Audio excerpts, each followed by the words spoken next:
The moment Serena Whitmore stepped through the service entrance of her own mansion, a stranger's hand clamped over her mouth. In the darkness, she heard two voices drifting from her bedroom. One belonged to her fiancé, the other to a woman who wasn't her. But it was the third voice, cold and calculating, discussing forged signatures and offshore accounts, that made her blood run cold. The man she was going to marry in 3 weeks wasn't just cheating. He was planning to take everything. If you want to see how a billionaire fights back when everyone she trusted becomes her enemy, stay until the end. Hit that like button and drop a comment with your city so I can see how far this story travels. The private jet touched down at Henderson Executive Airport at 11:47 p.m., 4 days ahead of schedule. Serena Whitmore unbuckled her seatbelt before the wheels stopped rolling, ignoring the flight attendant's concerned glance. She'd been in Singapore for 2 weeks negotiating a merger that should have taken a month, but she'd pushed through 70-hour work weeks and back-to-back meetings fueled by espresso and sheer stubbornness. The deal closed early. She wanted to surprise Marcus. Her driver wasn't waiting at the hangar. She hadn't told anyone she was coming home. Serena threw her carry-on into the trunk of the town car she'd arranged through a different service, one Marcus didn't know about. It was a small paranoia, probably unnecessary, but her father had taught her never to be completely predictable. The moment everyone knows your pattern, he used to say, is the moment someone can use it against you. She'd laughed at him back then. She wasn't laughing now as the car wound through the empty streets of Henderson toward the estate in the hills. The mansion sat on 4 acres, a modern architectural statement of glass and steel that had been featured in Architectural Digest 3 years ago. Marcus had loved that article. He'd bought 10 copies and left them strategically placed around the house for visitors to find. At the time, she'd thought it was sweet. He was proud of her success, proud to be marrying into the Whitmore legacy. The car pulled up to the service gate instead of the main entrance, another of her father's habits she'd inherited. "Always have a back door?" he'd told her during one of their last conversations before the cancer took him. "And make sure nobody knows you know where it is." She paid the driver in cash, waited until the taillights disappeared down the hill, then punched in the 6-digit code that opened the service entrance. The gate rolled open silently. She'd had it maintained specifically to avoid the grinding sound the main gate made. The grounds were dark, except for the ambient lighting along the pathways. Marcus's Porsche sat in the circular driveway, which was odd because he'd told her he was spending the week at his mother's place in Scottsdale. She stared at the car for a long moment, her hand tightening on the handle of her carry-on. Maybe he'd come back early too. Maybe he'd missed her. She walked toward the service entrance at the back of the house, the one the staff used. Her heels clicked softly on the flagstone path. She'd almost reached the door when it opened and a hand shot out, grabbing her wrist and yanking her inside. Serena's scream died in her throat as another hand covered her mouth. She was pulled backward into the darkness of the service corridor, her carry-on clattering to the floor. "Don't scream." The voice was male, low, urgent. "Please, I'm trying to help you."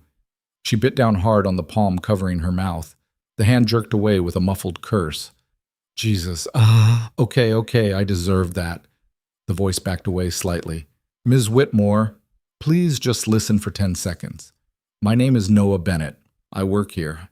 I clean the floors, maintain the grounds, and right now you need to not walk through that door." Serena's eyes were adjusting to the dim light.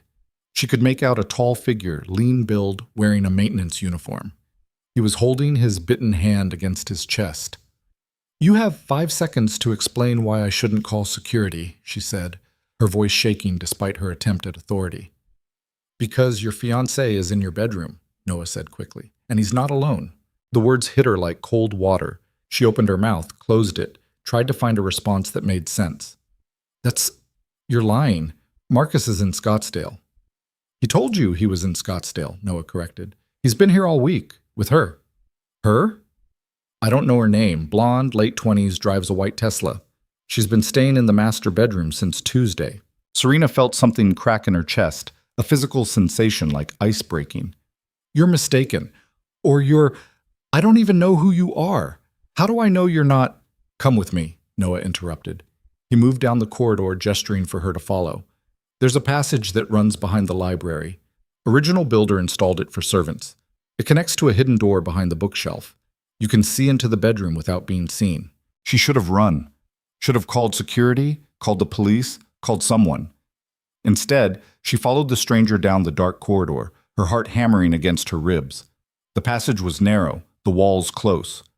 Noah moved quietly for a big man, his footsteps barely audible on the old wooden floor. He stopped at a small panel in the wall, pressed his fingers against it, and it swung inward. Warm light spilled through the gap. Voices drifted out, muffled but distinct. "Told you the documents are ready." That was Marcus.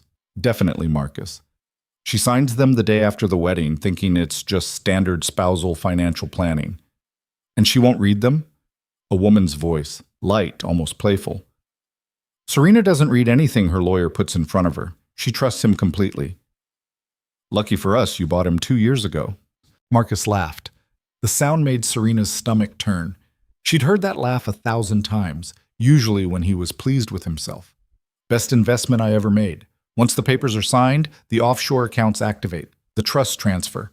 By the time she realizes what happened, everything will be locked up so tight she'll spend years in court trying to get it back. And we'll be in Monaco." "What if she fights?" "She won't. Not really. Serena's strong when it comes to business, but personally, she's weak. Her father just died. She has no close friends, no family left. She's desperate to believe someone loves her." His voice dropped, intimate and cruel. "It's actually kind of pathetic." Serena's hand flew to her mouth, pressing hard to keep the sound inside. Noah stood rigid beside her, his jaw clenched so tight she could see the muscle jumping. "You're terrible," the woman said, but she was laughing. "I love it." 3 more weeks, Marcus said. "Then we're free. And rich. Very, very rich." Serena stumbled backward, her shoulder hitting the wall. Noah caught her elbow, steadying her. His grip was firm but careful, like he was holding something fragile. "I need—" Her voice cracked. She swallowed hard, tried again. "I need to get out of here." Noah nodded once. He closed the panel silently and led her back down the corridor, moving faster now. When they reached the service entrance, he grabbed her carry-on and pushed open the door. The night air hit her face, cool and sharp. She stood on the flagstone path, breathing hard, her mind racing in circles. "Where's your phone?" Noah asked. She patted her jacket pocket automatically, pulled it out. Her hands were shaking. "Call a car. Don't go to any of your usual hotels.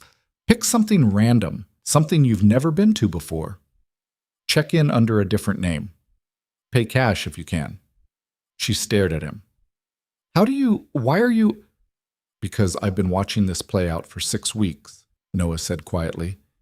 "And I couldn't just stand there and let it happen." 6 weeks? You knew for 6 weeks and didn't—" "I tried." His voice was rough with frustration. "I called your office 4 times, left messages with your assistant, tried to reach you through the main estate number. Nobody would put me through. I'm the janitor, Miss Whitmore. Nobody listens to the janitor." She looked at him properly for the first time. He was older than she'd initially thought, maybe early 30s, with tired eyes and carpenter's hands. There was paint on his work boots and a coffee stain on his collar. He looked like exactly what he said he was, someone who cleaned floors and fixed broken things and got ignored by people like her.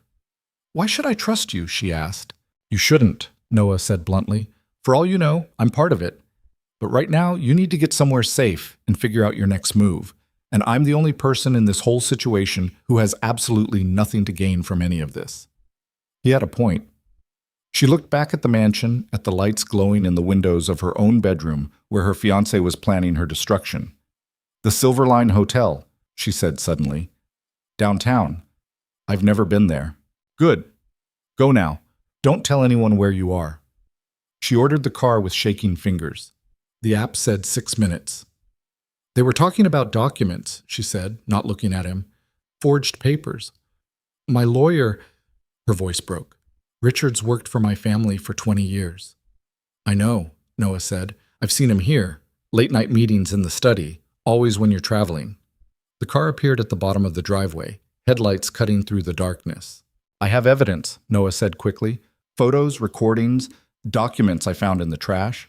It's not enough for court probably, but it's enough for you to know I'm not making this up. Meet me tomorrow. I'll bring everything." "Where?" "There's a diner on Charleston Boulevard. Rosie's. Nothing fancy, but it's public and nobody you know would ever go there. 10 a.m.? She nodded numbly. The car was pulling up to the gate. "Miss Whitmore?" Noah's voice stopped her as she started toward the car. I'm sorry. About all of it. She didn't trust herself to speak. She just walked to the car, climbed in, and gave the driver the address. As they pulled away, she looked back once. Noah was still standing there, a dark figure against the darker house, watching to make sure she got away safely. Then he disappeared into the shadows, and she was alone with the wreckage of her life. But the Silver Line Hotel was exactly what she needed. Anonymous, efficient, and utterly forgettable. The night clerk barely looked at her as she checked in under the name Sarah Martinez, a character from a novel she'd read on the plane. She paid cash for 3 nights and took the key card without a word. The room was small, generic, nothing like the sprawling master suite she'd left behind. She sat on the edge of the bed and stared at the blank wall, trying to process what had just happened. Her phone buzzed, a text from Marcus. Missing you, babe. Can't wait until you're home. 3 more days feels like forever. She stared at the message until the screen went dark. Then she opened her banking app and started checking accounts. Everything looked normal. All her assets were exactly where they should be, which made sense. He hadn't married her yet. He was waiting, being patient, planning every detail while she walked around like an idiot, thinking herself lucky to have found love. Another text. Dream about you every night. We're going to have such a beautiful life together. She turned off the phone and threw it on the nightstand. The ceiling had a water stain in the corner, a brown bloom spreading across the white paint. She counted the cracks radiating from it. 12. Unlucky number. At some point, she fell asleep in her clothes, still wearing her shoes, with all the lights on. Optipat. She woke at dawn to sunlight stabbing through the thin curtains. Her mouth tasted like metal, and her neck ached from the cheap pillow. For a moment, she forgot where she was. Then it all came rushing back. She showered in the tiny bathroom, using the miniature bottles of shampoo that smelled like fake lavender. Her reflection in the mirror looked pale and hollow-eyed. She'd lost weight in Singapore, working through meals and sleeping 4 hours a night. Now she looked like a stranger. At 9:30, she called another car. The driver didn't try to make conversation, which was good because she had nothing to say. Rosie's Diner was a relic from the 70s, all vinyl booths and chrome trim. A waitress with a name tag that said Donna pointed her to a booth in the back without being asked. Noah was already there, sitting with his back to the wall, a cup of coffee going cold in front of him. He looked different in daylight. Younger somehow, despite the lines around his eyes. He was wearing clean jeans and a flannel shirt, and he stood up when she approached, a gesture that seemed old-fashioned and oddly comforting. You came, he said. I shouldn't have, Serena replied, sliding into the booth across from him. This is insane. I don't know you. I don't know why I'm here. Because you need to know the truth, Noah said simply. He pulled a manila envelope from the messenger bag beside him and set it on the table between them. It's all in here. She stared at the envelope like it might explode. Donna appeared with a pot of coffee. What'll it be, honey? Just coffee, Serena said. Black. You should eat something, Noah said after Donna left. You look like you haven't slept. Don't. Her voice came out sharper than she intended. Don't pretend to know me or care about me. Just show me what you have. Something flickered in his eyes, hurt, maybe, or frustration, but he just nodded and pushed the envelope toward her. Inside were photographs. Lots of them. Marcus meeting with an older man she recognized as Richard Walsh, her family's attorney. Marcus with the blonde woman, kissing her in the driveway of the mansion. Marcus in a coffee shop with another man she didn't recognize, documents spread across the table between them. There were printouts of text messages, screenshots of emails discussing S's accounts, and the transfer schedule, and post-wedding access. There were copies of bank statements for accounts she'd never seen before, all opened in the last year, all with Marcus's name attached. And there were documents, legal papers with her signature on them, except she'd never signed them. The signature was close, but not quite right. The loop of the S was too wide. Where did you get these? She whispered. The trash, mostly, Noah said. Your lawyer leaves his briefcase in the library when he comes for meetings. Sometimes papers fall out. Sometimes I'm mopping the floor nearby and I notice things. He paused. And sometimes I notice the security cameras in the study have been turned off during certain conversations, so I make sure I'm cleaning the air vents right above where they're talking. She looked up at him. You've been spying on them. Yes. You could be arrested for that. Probably, Noah agreed. But I figured you being robbed blind was worse than me catching some misdemeanor charges. Serena looked back at the documents, her mind trying to put the pieces together. This shows intent, but it's not proof. Any lawyer would say these are preliminary drafts, that Marcus was just exploring options for our joint finances. The photographs prove he's cheating, but not fraud. I know, Noah said. That's why you need to catch them in the act. You need a confession, something undeniable. How? The wedding is in 3 weeks, right? And according to their conversations, you're supposed to sign the real documents the day after. So they'll need to present them to you soon, probably during some romantic moment where you're not thinking clearly. That's when you get them on record. You're talking about me wearing a wire to catch my own fiancé confessing to fraud. I'm talking about you protecting yourself before it's too late. Donna returned with coffee and a plate of pancakes she set in front of Serena without asking.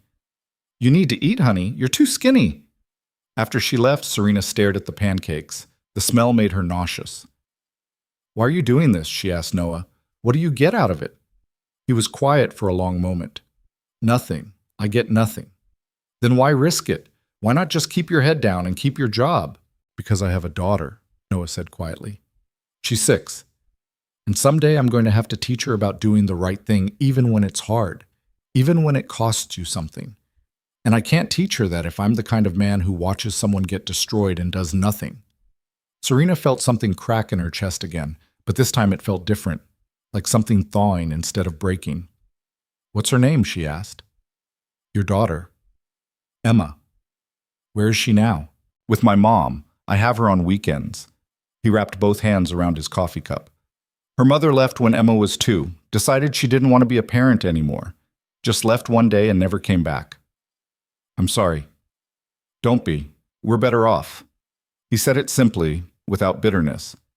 Emma's happy. She likes her school. She has friends. She doesn't need anything else. Except money, Serena said. Working as a janitor can't pay much. You could have blackmailed Marcus yourself. Gotten a big payout to keep quiet. Noah's jaw tightened. Is that what you think? That everyone's for sale? In my experience, yes. Then you've been spending time with the wrong people, Noah said. He stood up, throwing a 20 on the table. Keep the documents. Do what you want with them. I tried to help, but I'm not going to sit here and be accused of... Wait. Serena grabbed his wrist. Please. I'm sorry. I don't know who to trust anymore. I don't know how to do this. He looked down at her hand on his wrist, then at her face. Whatever he saw there made him sit back down. Okay, he said. So let's figure it out. They spent the next 2 hours planning. Noah had a friend who could get a recording device small enough to hide.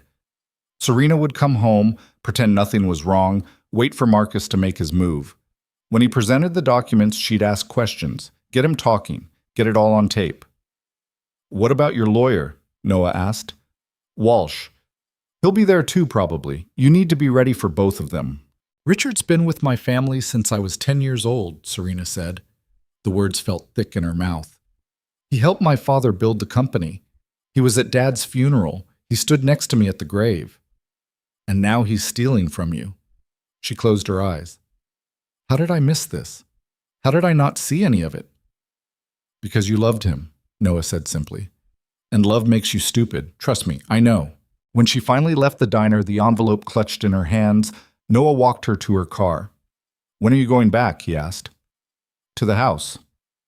Tomorrow night. I'm supposed to come home from Singapore tomorrow. I'll stick to the schedule, act normal. You going to be okay? She almost laughed. No, but I'll manage. He pulled a business card from his wallet and handed it to her. It was actually half a business card, torn down the middle with a phone number written in pen. That's my cell.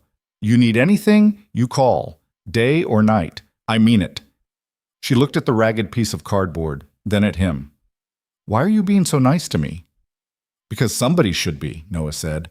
And apparently there's a real shortage of decent people in your life right now. He walked back into the diner without waiting for a response. Serena sat in the car for a long time, the envelope in her lap, staring at nothing. Then she drove back to the Silverline Hotel and started making plans to destroy the man she'd almost married. Punts. The next 24 hours passed in a blur of phone calls and preparation. She contacted a new attorney, someone Marcus didn't know, someone Richard Walsh had never met. She moved money into accounts her fiancé couldn't access. She called her board members one by one, told them nothing specific but asked them to be ready for an emergency meeting. And she practiced lying. She stood in front of the bathroom mirror and practiced smiling, practiced sounding happy, practiced saying, "I missed you so much," without her voice breaking. By the time her flight was officially scheduled to land, she almost believed her own performance. The car ride back to the mansion felt like driving toward an execution. Her execution. Marcus was waiting in the driveway when she arrived, his arms open, his smile perfect. He'd always been handsome, tall, athletic, with the kind of symmetrical features that look good in photographs. She'd thought that beauty meant something, that it reflected what was inside. "There's my girl," he said, pulling her into a hug that smelled like his cologne and felt like a trap. "I missed you so much." "Missed you too," she said into his shoulder. The lie tasted like poison. He carried her bags inside, asked about Singapore, poured her wine. Everything was exactly as it should be, exactly as it had been 100 times before, except now she knew what was underneath. "I have a surprise for you," Marcus said over dinner. He'd made reservations at her favorite restaurant, the one overlooking the valley. "For after the wedding, I've been working with Richard on something special." Her hand tightened on her fork. "Oh?" "Financial planning stuff. Making sure we're set up properly as a married couple. Joint accounts, estate planning, that kind of thing." He reached across the table and took her hand. "I know it's not romantic, but I want to take care of you, Serena. I want to make sure you're protected." She almost threw the wine in his face. Instead, she smiled and said, "That's sweet. When do we need to do this?" "Richard suggested we handle it right after the honeymoon. That way everything's fresh, and we can start our marriage with a clean slate." "Sounds perfect," she said. The recording device was smaller than she'd expected, barely bigger than a button. Noah had dropped it off at her hotel that morning, along with instructions and a text that said simply, "You've got this." She wore it to dinner the next night, hidden inside her blazer, her heart pounding so hard she was sure Marcus could hear it. Richard Walsh arrived right on time, carrying his leather briefcase and wearing his usual three-piece suit. He'd been at her father's bedside when he died. He'd helped plan the funeral. He'd looked her in the eye and promised to protect everything her father had built. And now he was here to help steal it. "Serena," Richard said warmly, kissing her cheek. "You look wonderful. Singapore agreed with you." "Thank you, Richard." She managed to keep her voice steady. "Marcus said you had some papers for us to review?" "Just routine matters," Richard said, settling into the chair across from her in the study. "Post-wedding financial planning, making sure all your assets are properly aligned now that you'll be married." Marcus poured bourbon for the three of them, playing the gracious host. Serena noticed he barely touched his own glass. The documents came out of the briefcase, crisp and official-looking. Richard spread them across the desk, pointing to various sections. "This first set transfers certain accounts into a joint trust," he explained. "Standard practice for married couples of your wealth level. It protects both of you in case anything happens." Serena leaned forward, studying the papers. The recording device felt like it was burning through her jacket. "These account numbers, some of them I don't recognize." "Consolidation accounts," Richard said smoothly.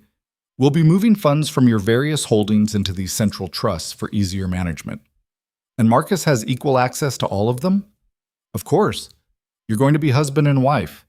What's yours is his, what's his is yours." Except Marcus had nothing. Marcus came from money that had dried up 2 generations ago.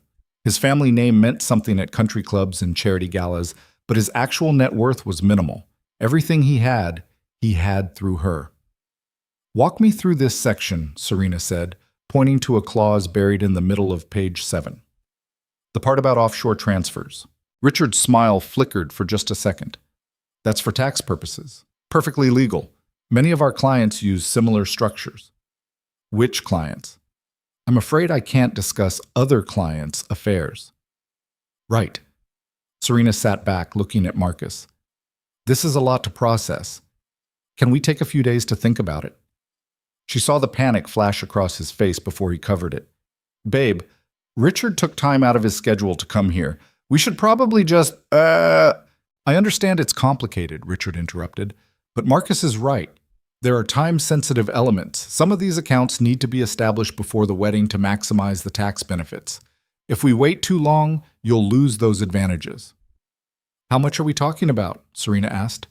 In total, how much money moves with these signatures? Richard glanced at Marcus, just for a second, but she caught it. Roughly 700 million, Richard said finally. Give or take, $700 million. More than half her fortune. Her father had spent 40 years building that company, sacrificing time with his family, his health, his last years of life. And these two men wanted to take it with a few signatures and some fake legal language. I need some air, Serena said, standing up abruptly. It's a lot of money. I need to think. Serena, Marcus reached for her hand. Just give me a minute. She pulled away and walked to the window, her back to both of them. Behind her, she heard Richard's voice, lower now. You said she wouldn't question it. She's tired from the trip, Marcus replied. She'll sign. She always signs what you put in front of her. She's asking different questions tonight. Did something happen in Singapore? Nothing happened. She's just being neurotic. You know how women get about money. Serena's reflection in the window glass showed a woman on the edge of breaking. But the recording device was still running, and she needed more. She needed them to say it plainly. She turned around. Okay, explain it to me one more time, all of it. I want to understand exactly what I'm signing. For the next hour, she asked questions. Detailed, specific questions about every clause, every account, every transfer. And slowly, carefully, they laid out the whole scheme. Richard explained how the trusts would actually be controlled by shell companies in the Cayman Islands. Marcus described how the money would move through various accounts, becoming untraceable within 72 hours of the wedding. They talked about the timeline, the exit strategy, the contingency plans if she somehow discovered the fraud. They thought they were reassuring her. They thought the details would make her feel secure. Instead, they were confessing to everything. When Marcus finally said, and the best part is, by the time you figure out what happened, we'll be long gone. Serena felt something inside her turn to ice. Gone where? She asked quietly. Marcus laughed. That's the beauty of it, babe. You'll never know. We'll just disappear. New names, new lives, and enough money to live like royalty forever. We? Serena repeated. You and Richard? No, said a voice from the doorway. Him and me. The blonde woman from the bedroom walked in like she owned the place. She was younger than Serena had thought, maybe 26, with the kind of casual confidence that came from never being told no. She crossed to Marcus and kissed him, her hand possessive on his chest. This is Natalie, Marcus said. My fiancée. Well, my real fiancé. The room spun. Serena grabbed the edge of the desk. Sit down before you fall down, Natalie said, sounding bored. We don't have time for dramatics. How long? Serena managed to ask. How long what? Marcus poured himself more bourbon, relaxed now. How long have Natalie and I been together? 3 years. How long have I been planning this? Since the day I met you. You're rich, alone, and desperate for someone to love you. You were perfect. Richard was gathering the papers, sliding them back into his briefcase. Marcus, we should... No, let her hear it, Marcus interrupted. She's going to sign anyway. What's she going to do? Call the police? With what proof? Everything here is legal. Questionable, maybe, but legal. And I've been so careful. The perfect boyfriend, the perfect fiancé. He moved closer to Serena, his voice dropping to something intimate and cruel. I know everything about you, Serena, your health issues, your anxiety medication, your father's disappointment that you never gave him grandchildren. I know you check your phone 40 times a day, hoping for messages from friends who don't exist. I know you cry yourself to sleep wondering if anyone will ever really love you. Every word hit like a physical blow. I studied you, Marcus continued, like a doctoral thesis. Every weakness, every insecurity, every desperate need. You were so easy to manipulate, so grateful for attention, so pathetically eager to believe someone wanted you for more than your money. Natalie laughed, high and sharp. Did you really think someone like Marcus would marry someone like you without a reason? Look in the mirror, honey. You're 30, you're boring, and your best feature is your bank account. Something in Serena broke then. Not her spirit, that had broken days ago. This was different. This was the last chain holding her to the person she used to be, the one who wanted to be loved, who believed in good intentions. That person died in the study that night. The person who stood up from the desk was someone new, someone harder, someone who had stopped caring about being nice or polite or understanding. You're right, Serena said quietly. I was pathetic. I was desperate. I wanted so badly to believe you loved me that I ignored every red flag, every inconsistency, every lie. Marcus smiled, thinking he'd won. But here's the thing about underestimating people, Serena continued. Eventually, they surprise you. She unbuttoned her blazer and pulled out the recording device, holding it up so they could all see it. This has been recording for 2 hours. Every word, every confession, every detail of your fraud. The color drained from Marcus's face. You're bluffing, Natalie said, but her voice wavered. Am I? Serena pulled out her phone and played back the last 10 minutes. Their voices filled the study, crystal clear. By the time you figure out what happened, we'll be long gone. Richard stood up so fast his chair fell over. That's illegal. You can't record someone without consent in Nevada. Actually, said a new voice from the door, Nevada is a one-party consent state. As long as one person in the conversation knows they're being recorded, it's perfectly legal. Serena's new attorney, Jennifer Chen, walked into the study with 2 police officers behind her. I've been listening to the feed from Ms. Whitmore's device for the past hour. We have more than enough evidence for fraud, conspiracy, and theft by deception charges. Marcus backed toward the window. Serena, wait. Let's talk about this. We can work something out. No, Serena said. We really can't. You love me. I know you do. You wouldn't destroy what we have over you stealing $700 million from me? Serena's laugh was cold and sharp. Over you mocking me to your girlfriend while planning to leave me penniless? Over you and my father's trusted attorney conspiring to destroy everything my family built? She stepped closer to him. What exactly do you think I should overlook, Marcus? Your lies? Your betrayal? The fact that every moment we spent together was a performance while you plotted my destruction? Ms. Whitmore, one of the police officers said gently, we can take it from here. They put Marcus in handcuffs. He fought, struggling and swearing. Natalie tried to run, but the second officer caught her at the front door. Richard Walsh sat in his chair looking suddenly old, his hands shaking. Serena, please, think about your father. Think about what he would want.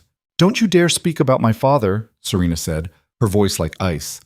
You sat at his bedside and promised to protect his legacy. You looked me in the eye at his funeral and said you'd always be there for me. And all along you were planning this.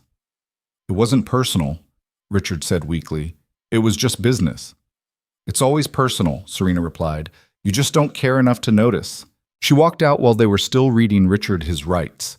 Walked through her own house like a stranger, past the photos on the walls of her and Marcus, past the engagement ring display case he'd insisted on, past the wedding planner samples spread across the dining room table.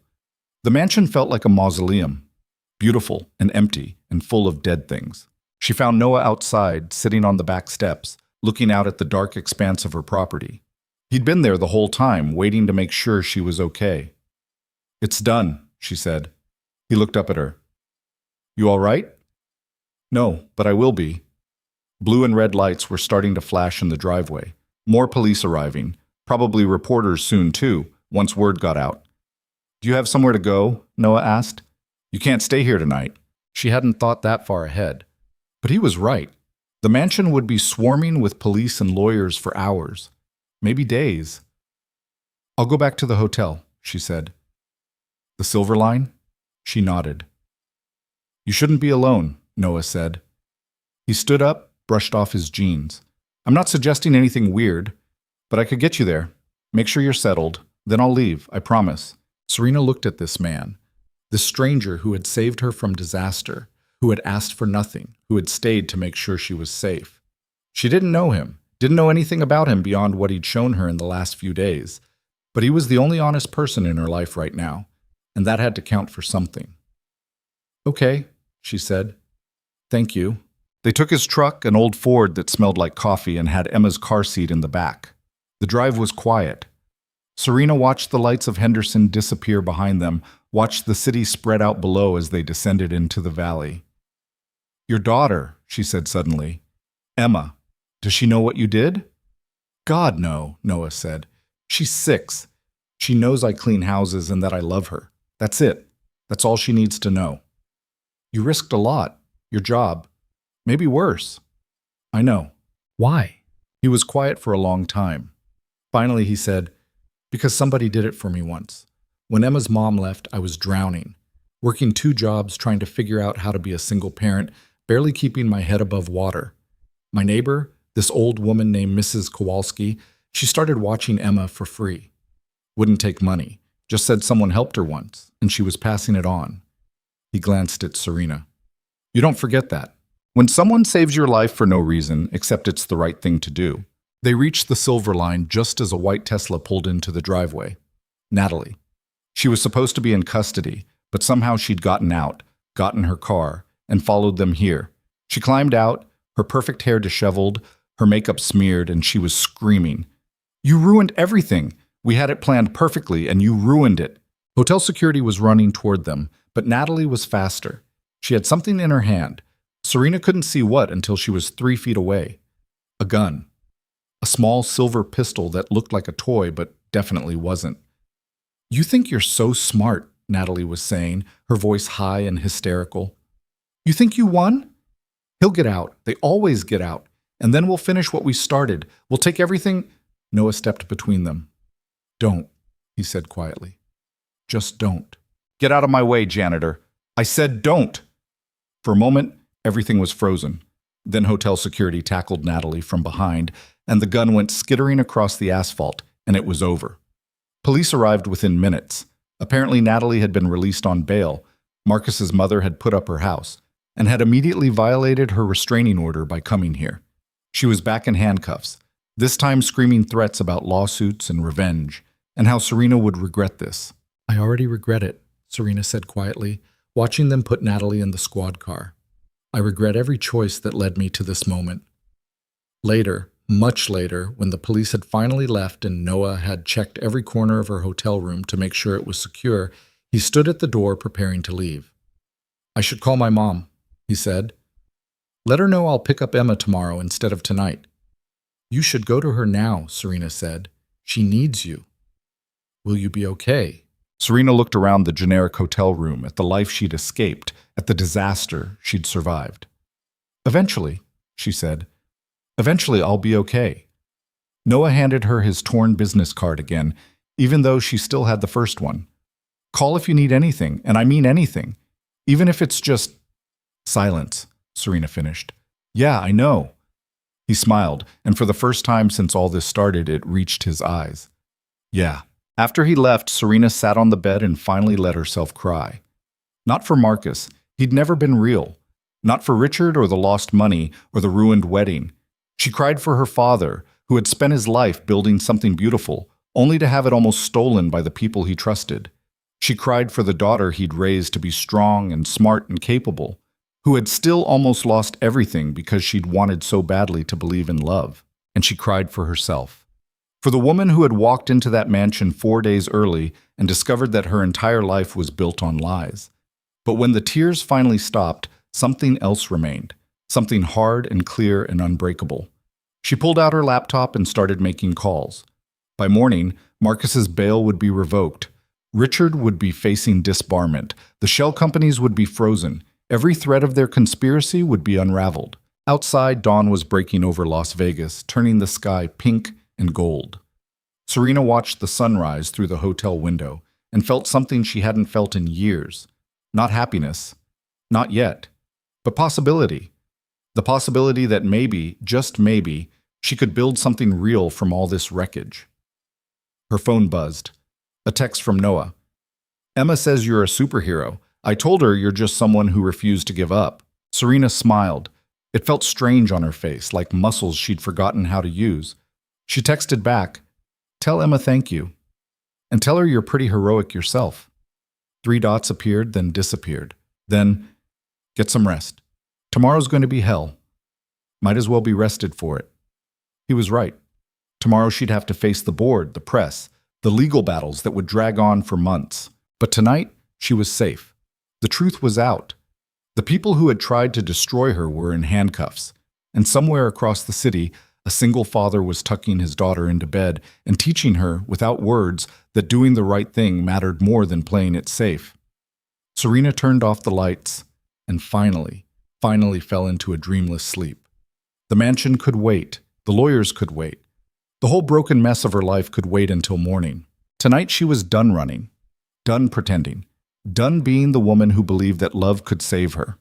Tomorrow, she'd start being the woman who saved herself. The morning came too fast and too bright. Serena woke to 17 missed calls and 43 text messages, most from numbers she didn't recognize. News traveled fast in circles like hers, and apparently Marcus's arrest had made the early edition of every business publication in the country. Her phone buzzed again.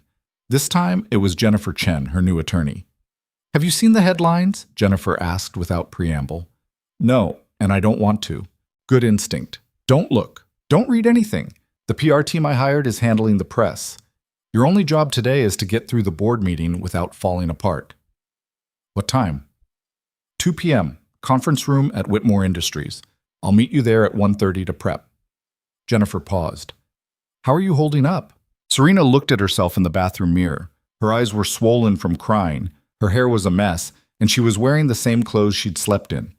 "I'm standing. That's about all I've got." "Standing is good. Standing means you're still in the fight." After Jennifer hung up, Serena ordered room service, coffee, and toast she couldn't taste, and tried to prepare herself for what came next. The board would have questions, lots of them, about Marcus, about Richard, about how she'd let this happen in the first place. She was pulling on clean clothes when her phone rang again. Unknown number. She almost didn't answer, but something made her pick up. "Ms. Whitmore?" A woman's voice, older, with a slight accent. "My name is Margaret Walsh. I'm Richard's wife." Serena's hand tightened on the phone. "I don't think we should be talking. Please, just 2 minutes. That's all I'm asking." Against her better judgment, Serena didn't hang up. 2 minutes. "I wanted to say I'm sorry." Margaret's voice cracked. "I had no idea what Richard was doing. I swear to you I didn't know. We've been married 34 years and I thought I knew him. But this—" She broke off, crying softly. "Your father was Richard's best friend. They built that company together. I don't understand how he could—" "Mrs. Walsh, I appreciate the call, but your husband made his choices. He has to live with them." I know he does." Margaret took a shaky breath. "I'm divorcing him. Filed papers this morning. I wanted you to know that. I won't benefit from what he tried to do to you. I won't take a penny of it." Something in Serena softened slightly. "That's not necessary. Whatever assets you have, they're yours. I'm not coming after you." "You'd be within your rights if you did." "Maybe, but I'm tired of punishing people who didn't actually hurt me." Serena sat on the edge of the bed. "Your husband betrayed you too, Mrs. Walsh. Maybe in a different way than he betrayed me, but it's still betrayal. I'm not going to add to that." Margaret was quiet for a long moment. "Your father raised you well. He'd be proud of the woman you became." "I hope so," Serena whispered. "I really hope so." After they hung up, Serena sat in the silence of the hotel room and thought about Richard Walsh. About the man who'd bounced her on his knee when she was little, who'd taught her to play chess, who'd stood in the hospital corridor when her father died and held her while she sobbed. That man had never existed. Or maybe he had, once, and greed had killed him slowly over the years until only the shell remained. She'd never know which. And it didn't matter anymore. By 1 p.m., Serena was standing outside the Whitmore Industries building, a glass and steel tower downtown that bore her family name in chrome letters 10 feet tall.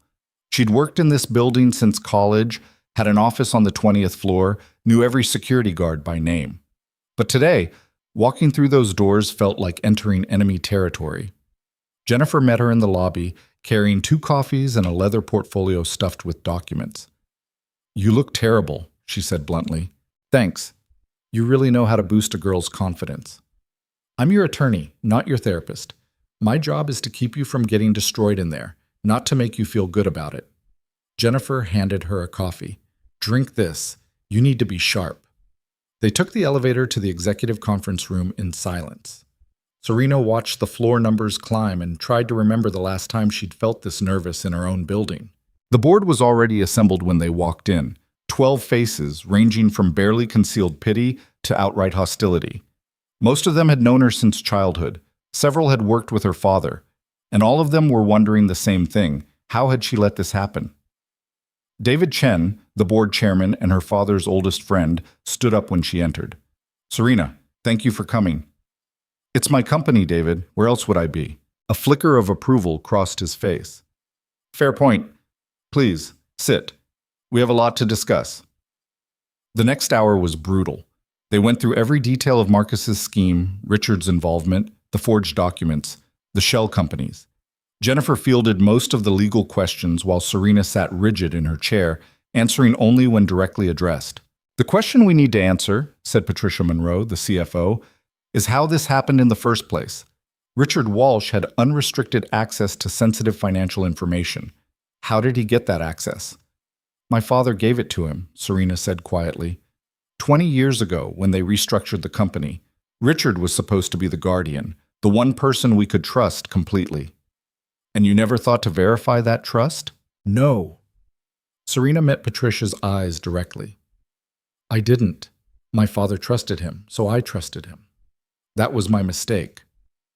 "A mistake that almost cost this company $700 million, Patricia shot back.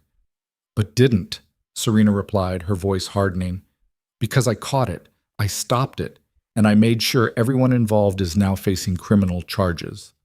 "After you got engaged to a con artist," someone muttered from the end of the table.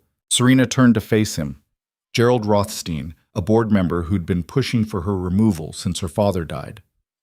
"Say that again, Gerald. Louder this time." Gerald had the grace to look uncomfortable. "I'm just saying, your judgment..." "My judgment caught a sophisticated fraud that fooled a lawyer with 30 years of experience. My judgment gathered evidence, documented everything, and handed law enforcement a case so airtight that all 3 defendants are looking at federal time." She stood up, placing her hands flat on the conference table. "So unless you're suggesting I should have psychically known that my fiancé was a criminal, I'd recommend you choose your next words very carefully." The room went silent. David cleared his throat. "The point is, Serena, we need to ensure this never happens again. We're implementing new protocols. All board members will have financial oversight access. No single person, including you, will have unrestricted control." "Good," Serena said. "That's exactly what we should do." "You're agreeing?" Patricia sounded surprised. "Of course I'm agreeing. I'm not an idiot, Patricia. I know I made mistakes. I know I trusted the wrong people. And I know this company needs better safeguards." Serena looked around the table. "My father built something incredible here. Something worth protecting. If you want to put checks and balances in place to make sure I don't make another mistake, then do it. I'll sign off on anything reasonable." The tension in the room shifted slightly. Not gone, but eased. "There's one more thing," David said. "The wedding. It was supposed to be in 2 weeks. High profile, lots of press coverage. We need to make a statement before the media circus gets completely out of control." "I'll handle it," Serena said. "Give me 24 hours. I'll put together a press release and schedule a brief statement. Nothing dramatic, just the facts. Will you take questions?" "Absolutely not." Jennifer nodded approvingly. "Smart. The less you say, the less ammunition they have." The meeting dragged on for another hour, covering security protocols, financial audits, and crisis management strategies. By the time it ended, Serena felt like she'd been physically beaten. David walked her to the elevator. "Your father would be proud," he said quietly. "The way you handled that, the way you're handling all of this, he'd be proud. He'd be disappointed I got fooled in the first place. He'd be human enough to understand that love makes people stupid." David smiled sadly. "He married your mother, after all. Took him 3 years to realize she was only interested in his money, nearly bankrupted himself in the divorce." Serena had forgotten that. Her mother had left when she was 6, disappeared to Europe with her settlement, and never looked back. "I guess I come by it honestly, then." "You come by a lot honestly, including the stubbornness." David squeezed her shoulder. "Take a few days, get your head straight. The company will survive without you for a week." "I'll think about it." She didn't take a few days.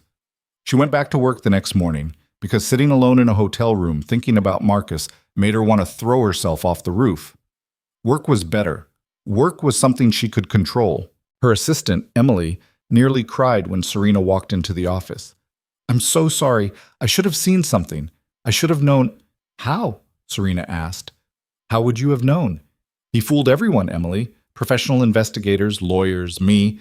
You had no reason to suspect anything. But he was always so charming. Too charming, you know? I should have... Should have what? Told me my fiancé smiled too much? Come on." Serena dropped her bag on her desk. "What I need from you is coffee, a summary of everything that happened while I was dealing with this mess, and absolutely no sympathy.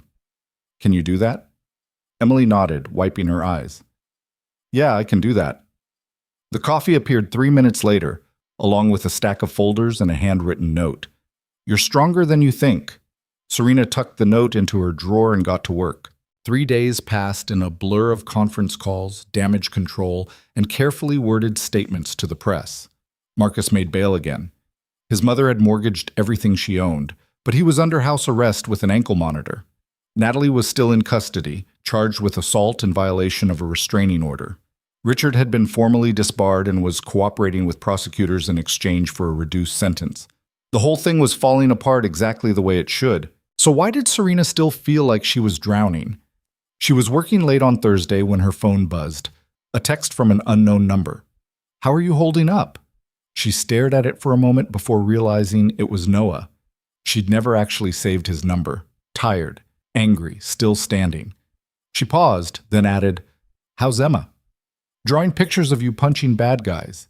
I tried to explain that's not exactly what happened, but she's committed to the narrative. Despite everything, Serena smiled. "Tell her I appreciate the artistic license. She also wants to know if you have a cape." I told her no, but she seemed skeptical. "No cape. Just a good lawyer and a recording device. Less dramatic, but probably more effective." Serena looked at the clock. 8:30 p.m.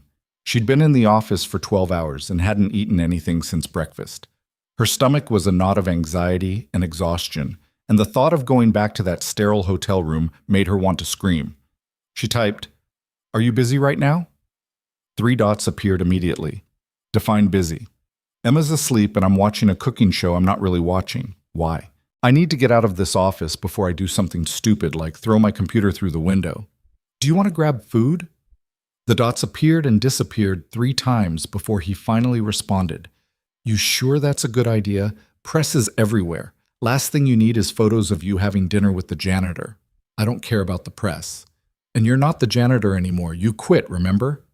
There was a longer pause this time. "Yeah, I quit." Still weird saying it out loud. "So is that a yes or a no?" "It's a yes, but somewhere quiet. Not one of those places where people take pictures of their food." "Deal. There's a Thai place on Spring Mountain. Palin." "Know it? I'll find it. 30 minutes? Perfect." Serena grabbed her jacket and was halfway to the elevator when Emily appeared from nowhere. "Going somewhere?" "Home. Maybe. I don't know." Emily's eyes narrowed. "You're meeting someone." "What? No, I'm just... How do you even..." "You're smiling. You haven't smiled in days. So either you're meeting someone or you've finally had a complete psychotic break." Emily crossed her arms. "Please tell me it's not Marcus." "It's definitely not Marcus. It's..." Serena hesitated. "It's the guy who helped me figure out what Marcus was doing. Noah. We're just getting food." "Noah?" Emily's expression shifted from concern to interest. "The janitor? Former janitor. And don't look at me like that." "Like what?" "Like you're planning my wedding. We're getting Thai food, not getting married." "Right, Thai food. With the guy who saved your life and asked for nothing in return. Nothing romantic about that at all." Serena felt her face heat. "It's not... We're not... It's just food, Emily." Uh-huh. "Well, you have fun with your just food, and maybe wear some lip gloss, just saying." Serena did not wear lip gloss, but she did check her reflection in the elevator on the way down, which was basically the same thing. The Thai restaurant was tucked into a strip mall between a laundromat and a closed pharmacy, the kind of place you'd drive past 100 times without noticing. Inside, it was small and warm, with plastic tablecloths and mismatched chairs and the smell of lemongrass and chili. Noah was already there, sitting at a table in the back. He stood up when she walked in, and she noticed he'd changed out of his work clothes into clean jeans and a button-down shirt that looked like he'd ironed it. You didn't have to dress up, she said. I didn't. This is just... He looked down at himself. Okay, yeah. I dressed up a little. Felt weird meeting you in my paint-stained stuff. I wouldn't have cared. I know, but I would have. They ordered too much food. Pad thai, green curry, spring rolls, mango sticky rice, and spent the first 10 minutes eating in awkward silence. Finally, Noah said, So, how bad is it? The company? The press? My complete humiliation? All of it. Serena set down her fork. The company's fine. The press is vultures. And the humiliation is... She paused. It's manageable. Barely, but manageable. That's something. Is it? Because from where I'm sitting, I got played by a con artist, betrayed by my family's lawyer, and almost lost everything my father built. That doesn't feel like something. That feels like failure. Noah was quiet for a moment. You know what I see when I look at you? Please don't say a victim. I can't handle inspirational speeches right now. I was going to say someone who got hit by a truck and still managed to get up and walk away. He picked up a spring roll, examined it like it held the secrets of the universe. When Emma's mom left, I spent 3 months convinced I'd failed. Failed as a husband, failed as a father, failed as a person. Kept thinking if I'd just been better, smarter, more something, she wouldn't have left. What changed? Emma, she was 3, and one day she looked at me and said, Daddy, why are you always sad? And I realized I was teaching her that failure meant giving up, that getting hurt meant staying hurt. He looked up at Serena. You didn't fail. You got hurt. There's a difference. Serena felt something tight in her chest loosen slightly. When did you become so wise? I'm not wise. I'm just a guy who made a lot of mistakes and learned from them. He smiled. Also, I watch a lot of daytime talk shows while Emma's at school. You pick up things. She laughed, actually laughed, for the first time in days. Oh my God, you're getting life advice from Dr. Phil. Hey, don't knock Dr. Phil. That man knows his stuff. They talked for 2 hours. About Emma, about work, about everything except Marcus and the trial and the disaster her life had become. Noah told her about Emma's obsession with dinosaurs, about his mother's terrible cooking, about the time he accidentally locked himself in a client's bathroom and had to climb out the window. Serena told him about her father, about building the company, about the pressure of carrying a legacy she hadn't asked for but couldn't abandon. Do you ever wish you could just walk away? Noah asked. Sell everything, move to an island, drink fruity cocktails for the rest of your life? Every day, Serena admitted. But then I think about my father working 80-hour weeks to build something that mattered, something that employed thousands of people, that created opportunities, that meant something beyond just making money. And I can't let that go, even when it's hard, especially when it's hard. He'd be proud of you. You didn't know him. No, but I know you, and if you're anything like him, he'd be proud. When they finally left the restaurant, the night air was cool and clear. They stood in the parking lot, neither quite ready to leave. Thank you, Serena said, for tonight, for listening, for not treating me like I'm broken. You're not broken, Noah said. You're just figuring out who you are without all the bullshit in the way. And who am I? I don't know, but I'm guessing you're about to find out. He walked her to her car, waited until she was safely inside. As she drove away, she watched him in the rearview mirror, standing under the streetlight, hands in his pockets. Emily was right. There was something there. Something real and dangerous and completely inappropriate given everything she was dealing with. But for the first time in months, Serena felt like maybe, just maybe, not every person in her life was trying to destroy her. The next morning, Jennifer called with news. Marcus wants to make a deal. Serena was in the middle of a budget meeting. She excused herself and stepped into the hallway. What kind of deal? He'll plead guilty to fraud, cooperate with the investigation into Richard's other dealings, and agree to a restraining order that lasts the rest of his life. In exchange, he wants you to drop the civil suit and agree not to pursue restitution for emotional damages. He wants me to let him off easy. Essentially, yes. Serena looked out the window at the city sprawling below her. Somewhere out there, Marcus was sitting in his mother's house with an ankle monitor, probably still convinced he could talk his way out of this. No deal, she said. Serena, think about this. A trial will drag on for months. The press coverage will be brutal. Every detail of your relationship will be picked apart in public. Are you sure you want to go through that? I'm sure I want him to face consequences for what he did. Not just to me, but to everyone he's hurt. His mother mortgaged her house to bail him out. Natalie's family spent their savings on her defense. Richard's wife is divorcing him and losing everything. Marcus doesn't get to walk away from that because it's convenient. Jennifer was quiet for a moment. Okay, I'll tell them no deal. But you need to prepare yourself for what comes next. This is going to get ugly. It's already ugly. At least this way, it'll be honest. The trial date was set for 3 months out. In the meantime, Serena threw herself into work, into rebuilding the security systems at Whitmore Industries, into proving she was more than the woman who almost lost everything to a con artist. She saw Noah twice more in those weeks. Once at a coffee shop near her office, where they talked about nothing important and everything that mattered. Once at a park where he'd taken Emma to fly kites, and Serena had stopped by because she happened to be driving past. And that was a complete lie, but Noah was kind enough not to point it out. Emma was exactly as advertised, 6 years old, obsessed with dinosaurs, convinced Serena had superpowers. Did you really punch the bad guy? Emma asked, looking up at Serena with huge brown eyes. Not exactly. I outsmarted him instead. That's even better, Emma declared. Daddy says brains are better than muscles. Daddy's right. Daddy's always right, Emma said with complete confidence, except when he makes breakfast. Then he burns everything. Noah groaned. One time. I burned toast one time and you'll never let me forget it. It was really burned, Emma said seriously, like super burned. Watching them together made something ache in Serena's chest. Not envy, exactly. More like longing for something she'd never had, that easy comfort, that uncomplicated love. Later, after Emma ran off to chase birds, Noah said quietly, You don't have to keep stopping by, you know. I'm not expecting anything. I know. Serena watched Emma spinning in circles, arms outstretched. You make me feel normal, like I'm just a person, not a headline or a cautionary tale or a billionaire heiress, just Serena. That's because you are just Serena. The rest is just noise.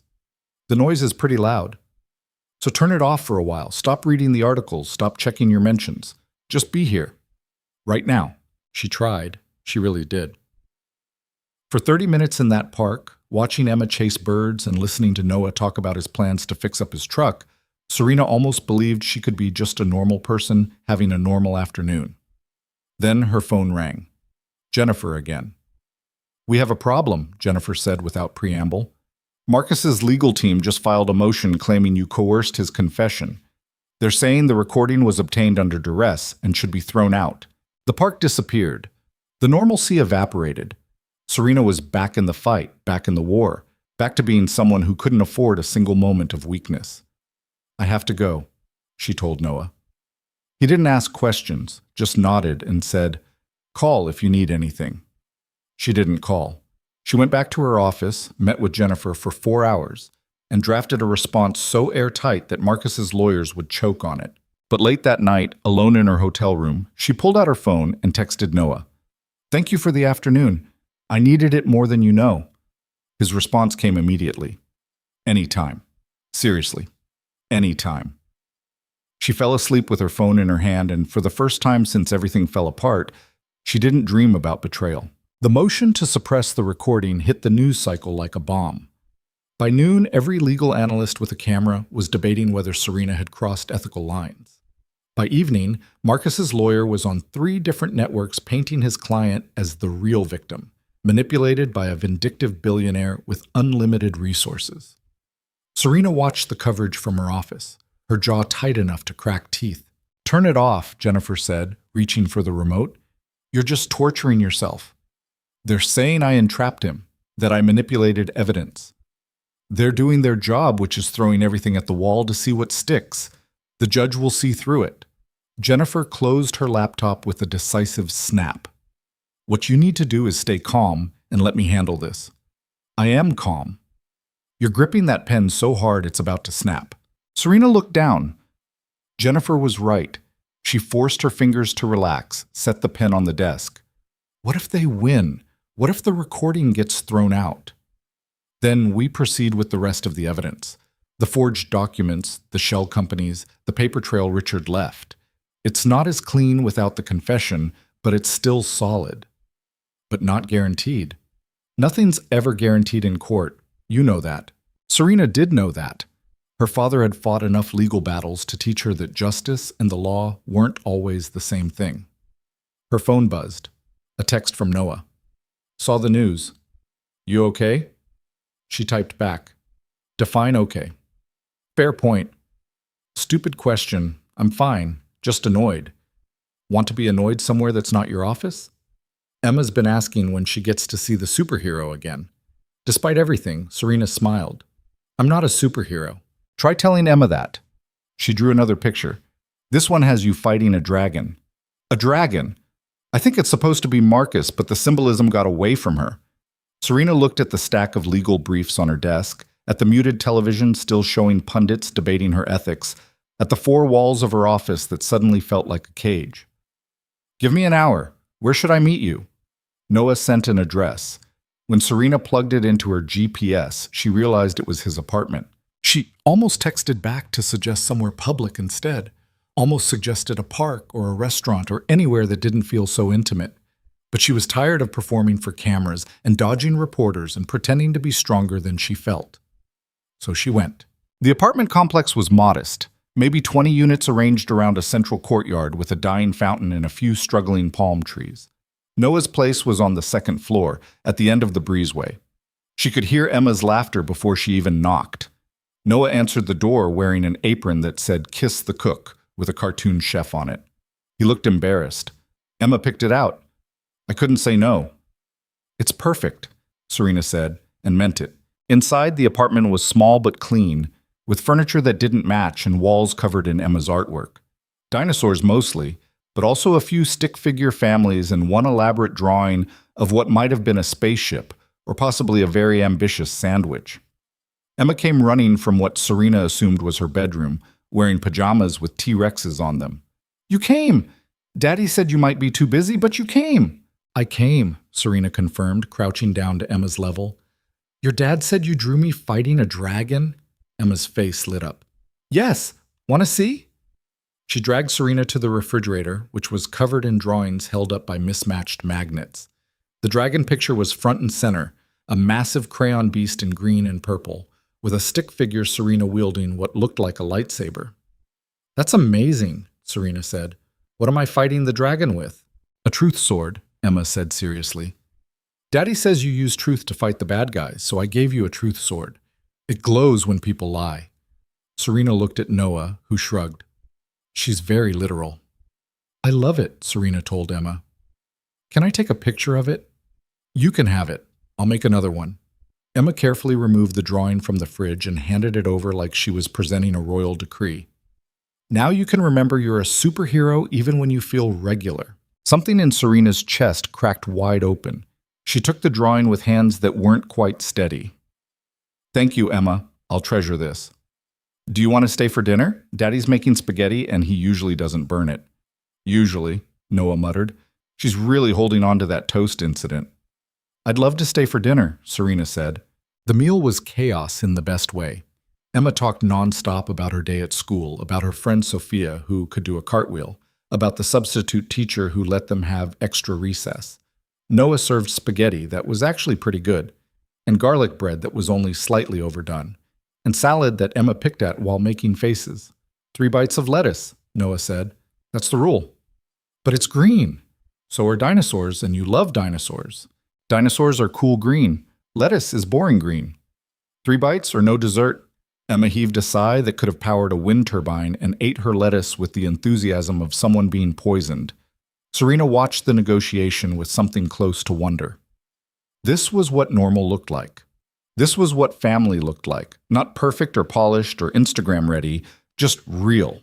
After dinner, Emma insisted on showing Serena her dinosaur collection, an impressive array of plastic toys organized by period and species.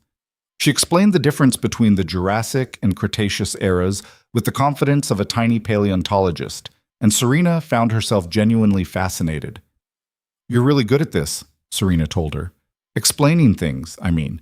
You make it easy to understand. That's because I love dinosaurs, Emma said simply. When you love something, talking about it is easy. That's very wise. I know, Emma said without a trace of arrogance, just stating facts. At 8 o'clock, Noah announced bedtime. Emma protested. She always protested, apparently, but eventually agreed to put on real pajamas and brush her teeth if Serena would read her a story. The book was about a dinosaur who was afraid of the dark. Emma snuggled into Serena's side as she read, her small body warm and trusting. By the last page, Emma's eyes were drooping. Will you come back? Emma asked sleepily. To visit? If your dad says it's okay. Daddy always says okay to good people, and you're good people. Noah appeared in the doorway. Come on, kiddo, time for sleep. But I'm not tired, Emma said, yawning hugely. Sure you're not. Say goodnight to Serena. Emma wrapped her arms around Serena's neck in a hug that felt like absolution. Good night, superhero. Good night, Emma. After Noah tucked Emma in, he found Serena standing in the living room, still holding the dragon drawing. Sorry if that was overwhelming, he said. Emma doesn't really do boundaries. It was perfect, Serena said quietly. She's perfect. This whole night was... She stopped, not sure how to finish. Normal? Noah suggested. Chaotic? Slightly sticky? Safe, Serena said. It felt safe. Noah was quiet for a moment. You want some coffee? Or I have beer if you prefer. Coffee's good.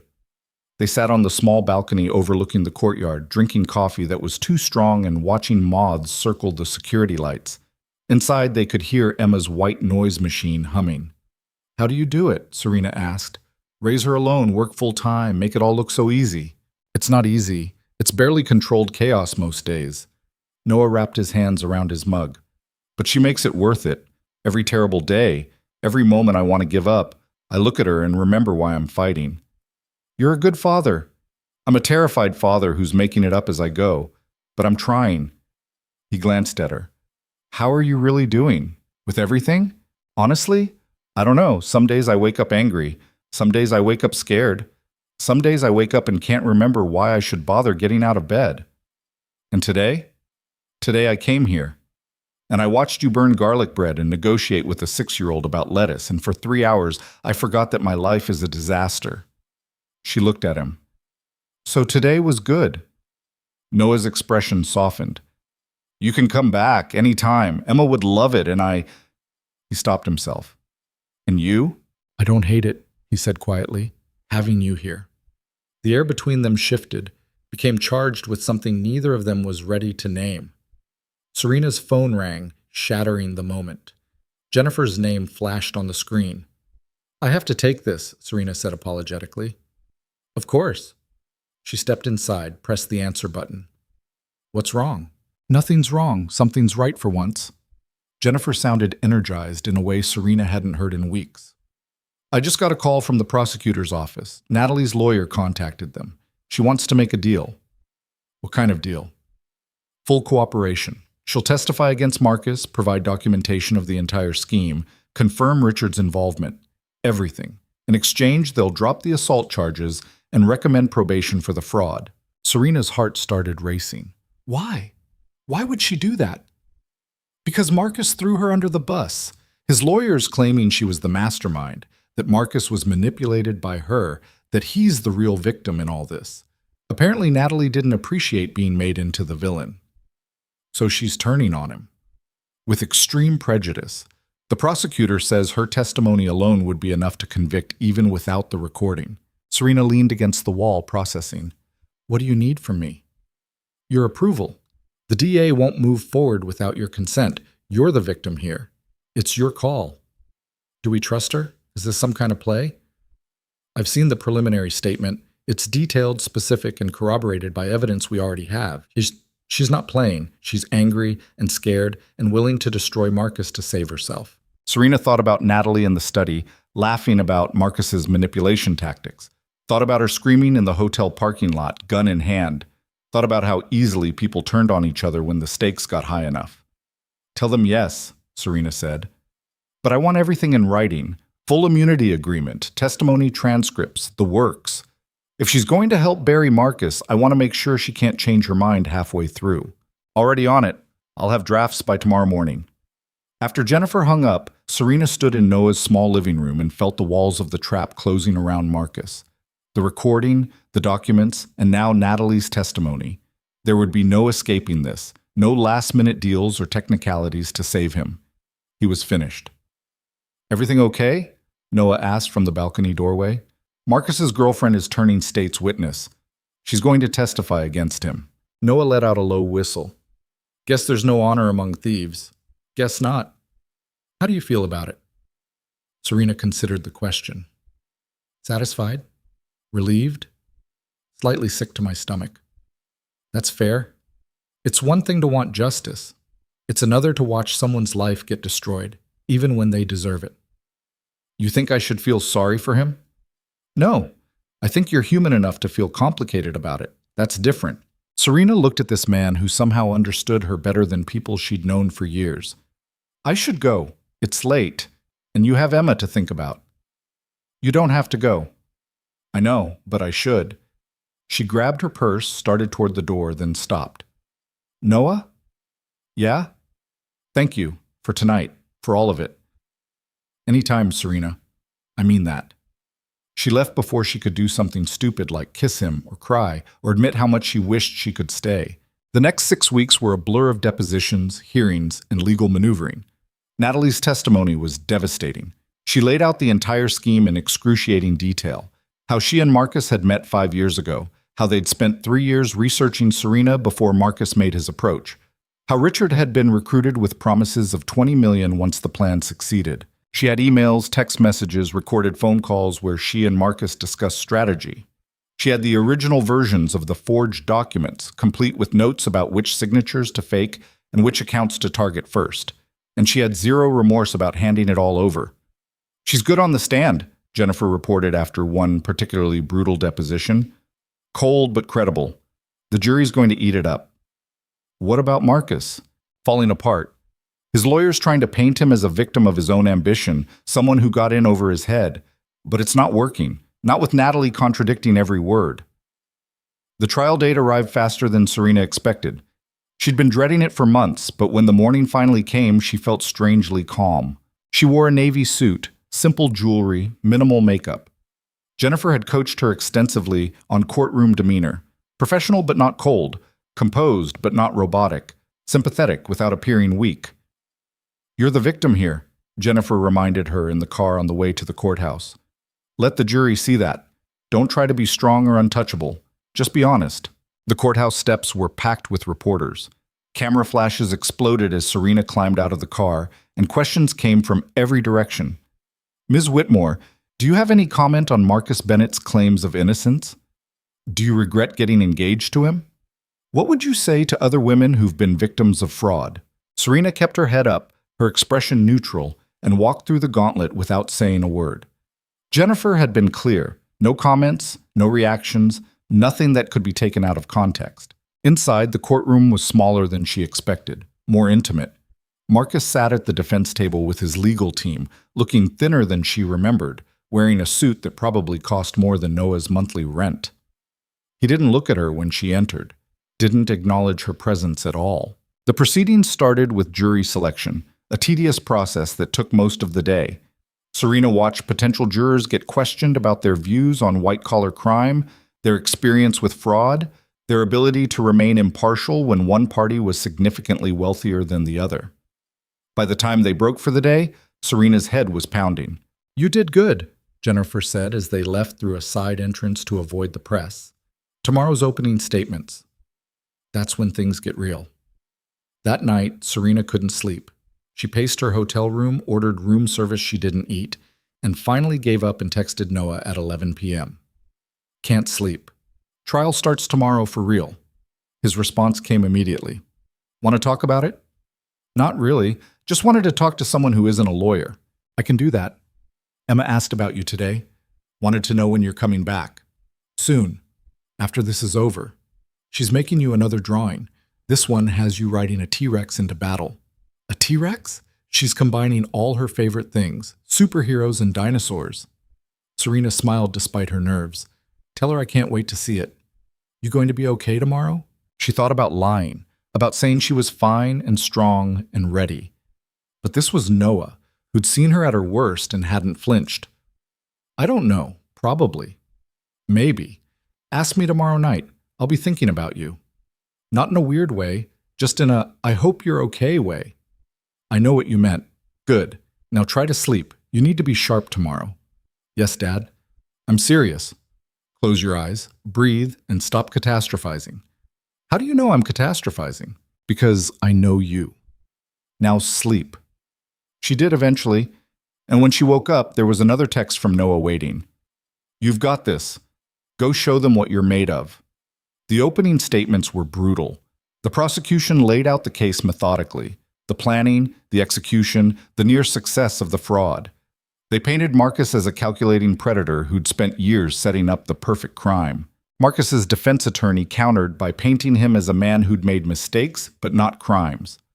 Someone who genuinely loved Serena but gotten caught up in bad decisions, influenced by Natalie and Richard. It was a nice try. It wasn't going to work. The first witness was a forensic accountant who walked the jury through the shell companies and offshore accounts. She had charts, spreadsheets, and a laser pointer she wielded like a weapon. By the time she finished, it was clear that this wasn't amateur hour. This was sophisticated, planned, and deliberate. The second day brought Richard Walsh to the stand. He'd taken a plea deal in exchange for testimony, and he looked like a man who'd aged 20 years and 6 months. His hands shook as he was sworn in. The prosecutor was merciless. Mr. Walsh, how long had you known the defendant Marcus Bennett before agreeing to participate in this fraud? 2 years, approximately. And how did you meet?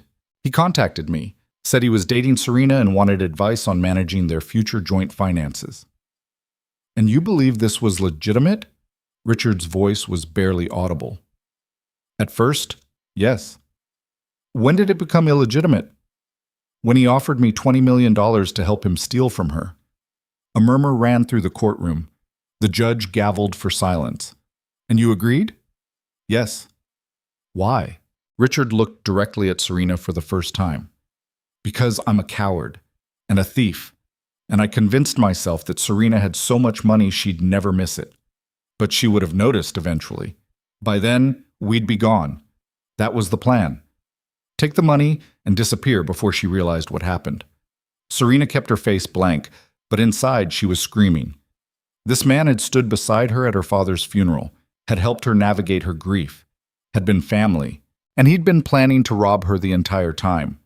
The prosecution spent another hour pulling details from Richard, dates, amounts, specific conversations with Marcus about how to manipulate Serena's trust. By the time they finished, Richard looked like he wanted to disappear through the floor. Marcus's attorney tried to rehabilitate him on cross-examination, suggesting that Richard had been the mastermind and Marcus had simply followed his lead. But it was weak, and everyone in the courtroom knew it. The third day brought Natalie to the stand. She walked in wearing a conservative dress and no makeup, looking younger and more vulnerable than Serena remembered. It was calculated, obviously, but effective. The prosecutor started gently. Ms. Carson, how did you meet Marcus Bennett? At a charity gala in Los Angeles 5 years ago. And what attracted you to him? He was charming, handsome, attentive. He made me feel special. When did you learn about his plan to defraud Serena Whitmore? About 6 months after we started dating. He told me he'd found the perfect mark, a lonely billionaire desperate for love. He said we could take her for everything she had and live like royalty for the rest of our lives. And you agreed to help him? Natalie's voice was steady. Yes, I did. Why? Because I loved him, and because I was young and stupid and thought money would make me happy. The testimony went on for hours. Natalie described their planning sessions, the research they'd done on Serena, the way Marcus had orchestrated every aspect of their relationship. She read from emails where Marcus had laughed about how easy Serena was to manipulate. She played voice recordings where he'd practiced his proposal speech, trying different versions to see which would get the best emotional response. It was devastating, clinical and thorough and absolutely damning. When Marcus's attorney got his turn at cross-examination, he went hard. Ms. Carson, isn't it true that you're only testifying because the prosecution offered you a deal? Yes. And isn't it true that you're lying about Marcus's involvement to save yourself? No. You expect this jury to believe that you, A woman with a history of fraud charges in 2 other states are suddenly telling the truth? Natalie's expression hardened. I'm telling the truth because Marcus threw me under the bus the second things went wrong. He told his lawyer I was the mastermind, that I manipulated him, that he was the victim. Her voice rose slightly. I spent 3 years helping him plan this. I gave up everything to be with him. And the moment he got caught, he blamed me for all of it. So yes, I'm telling the truth, because he doesn't deserve my loyalty anymore. The attorney tried to shake her, tried to find inconsistencies in her story. But Natalie had been living this lie for years. She knew every detail, every timeline, every conversation. She was unshakable. By the time she stepped down, Marcus looked like he'd been physically beaten. On the 4th day, it was Serena's turn to testify. She'd been dreading this moment, but when her name was called, she walked to the stand with her head high. The prosecutor started with background questions: her relationship with her father, the building of Whitmore Industries, her position in the company. Then they moved to Marcus. When did you meet the defendant? 2 years ago, at a business conference in San Francisco. What was your initial impression of him? Serena chose her words carefully. He was charming, attentive. He seemed genuinely interested in me, not just my money. When did he propose? 8 months ago, on my birthday. He'd planned this elaborate dinner, and he got down on one knee and said— She stopped, her throat tight. Take your time, Miss Whitmore. She took a breath. He said I was the love of his life, that he wanted to spend forever making me happy, that he'd never felt this way about anyone. Did you believe him? Yes, I believed every word. The prosecutor walked her through the relationship, the engagement, the wedding planning. Then they got to the night she came home early. What made you return 4 days ahead of schedule? My business in Singapore finished early. I wanted to surprise Marcus. And what happened when you arrived at your home? Noah Bennett, who worked as a janitor at the estate, stopped me before I could enter. He told me Marcus wasn't alone. And what did you do? I didn't believe him at first, but he showed me a hidden passage where I could see into the bedroom without being seen. And what did you observe? Serena's hands tightened on the armrests. I saw Marcus with another woman, and I heard them discussing forged documents, stolen assets, and their plan to take control of my fortune after we were married. The prosecutor had her describe everything: the conversation she'd overheard, the decision to record a confession, the confrontation in the study. Serena spoke clearly, maintaining eye contact with the jury, letting them see the hurt and betrayal she'd felt. When it came time for cross-examination, Marcus's attorney tried to paint her as a vindictive woman, seeking revenge on a man who genuinely loved her. Isn't it possible, Ms. Whitmore, that you misinterpreted what you heard? That you heard a private conversation out of context and jumped to conclusions? No, I heard them discuss specific dollar amounts, account numbers, and timelines. There was no misinterpretation. But you were upset. You just discovered your fiancé with another woman. Perhaps your judgment was clouded by emotion. My judgment was perfectly clear. I knew exactly what I was hearing. And you decided to entrap Mr. Bennett by recording a private conversation without his knowledge? I decided to protect myself by documenting the truth. The attorney tried several more angles, but Serena held firm. She'd lived through the betrayal. She'd seen the evidence. She knew exactly what had happened. When she finally stepped down from the stand, her legs were shaking, but she'd done it. She'd told the truth, and the jury had listened. The defense put Marcus on the stand the next day. It was a mistake, and everyone knew it. He tried to play the victim, claimed he genuinely loved Serena, but got swept up in Natalie's schemes. But his story had too many holes, too many contradictions with the documented evidence. The prosecution tore him apart on cross-examination. They played recordings where his voice was clear, discussing the fraud in detail. They showed emails he'd sent to Richard mapping out the timeline. They presented evidence that he'd opened the offshore accounts himself, 6 months before even meeting Serena. By the time he stepped down, his credibility was destroyed. The closing arguments were mercifully brief. The prosecution summarized the mountain of evidence. The defense made one last desperate plea for sympathy. Then the jury went out to deliberate. Serena sat in a small witness room with Jennifer, drinking bad coffee and trying not to think about what would happen if they lost. "Stop catastrophizing," Jennifer said without looking up from her phone. "I'm not. You're doing that thing with your jaw, the clenching thing. You only do that when you're catastrophizing." "What if they don't convict him? What if the jury decides I'm just a rich woman with a grudge? They're not going to decide that. The evidence is overwhelming. Even if they throw out the recording, we still have Natalie's testimony, Richard's testimony, and a paper trail a mile long. No buts. We won this case the moment Natalie decided to flip. Everything after that was just confirmation. Jennifer finally looked up. Trust me, we've got this. They waited for 6 hours. 6 agonizing hours of pacing and coffee and forced small talk. Finally, the bailiff came to get them. Jury's back. The courtroom was packed when they returned. Every seat filled, reporters lining the walls. Serena sat at the prosecutor's table, her hands folded in her lap, and tried to breathe normally. The judge entered. Everyone rose. Then the jury filed in, their faces carefully blank. Has the jury reached a verdict? The judge asked. The foreman stood. We have, Your Honor. On the charge of fraud in the first degree, how do you find? Guilty. The words seemed to echo in the sudden silence. Serena felt Jennifer grip her hand under the table. On the charge of conspiracy to commit fraud, how do you find? Guilty. On the charge of attempted grand larceny, how do you find? Guilty. Guilty. Guilty. Guilty. On all charges, every count, without exception, Marcus collapsed in his chair. His attorney put a steadying hand on his shoulder, but Marcus was beyond comfort. The judge set a sentencing date for 6 weeks out and dismissed the jury. As they led Marcus out in handcuffs, he finally looked at Serena. His eyes were red, his face pale, and for just a moment she saw fear. Serena, please, he called out. Please, you have to... I don't have to do anything, she said quietly. Not anymore. Outside, the courthouse steps were chaos.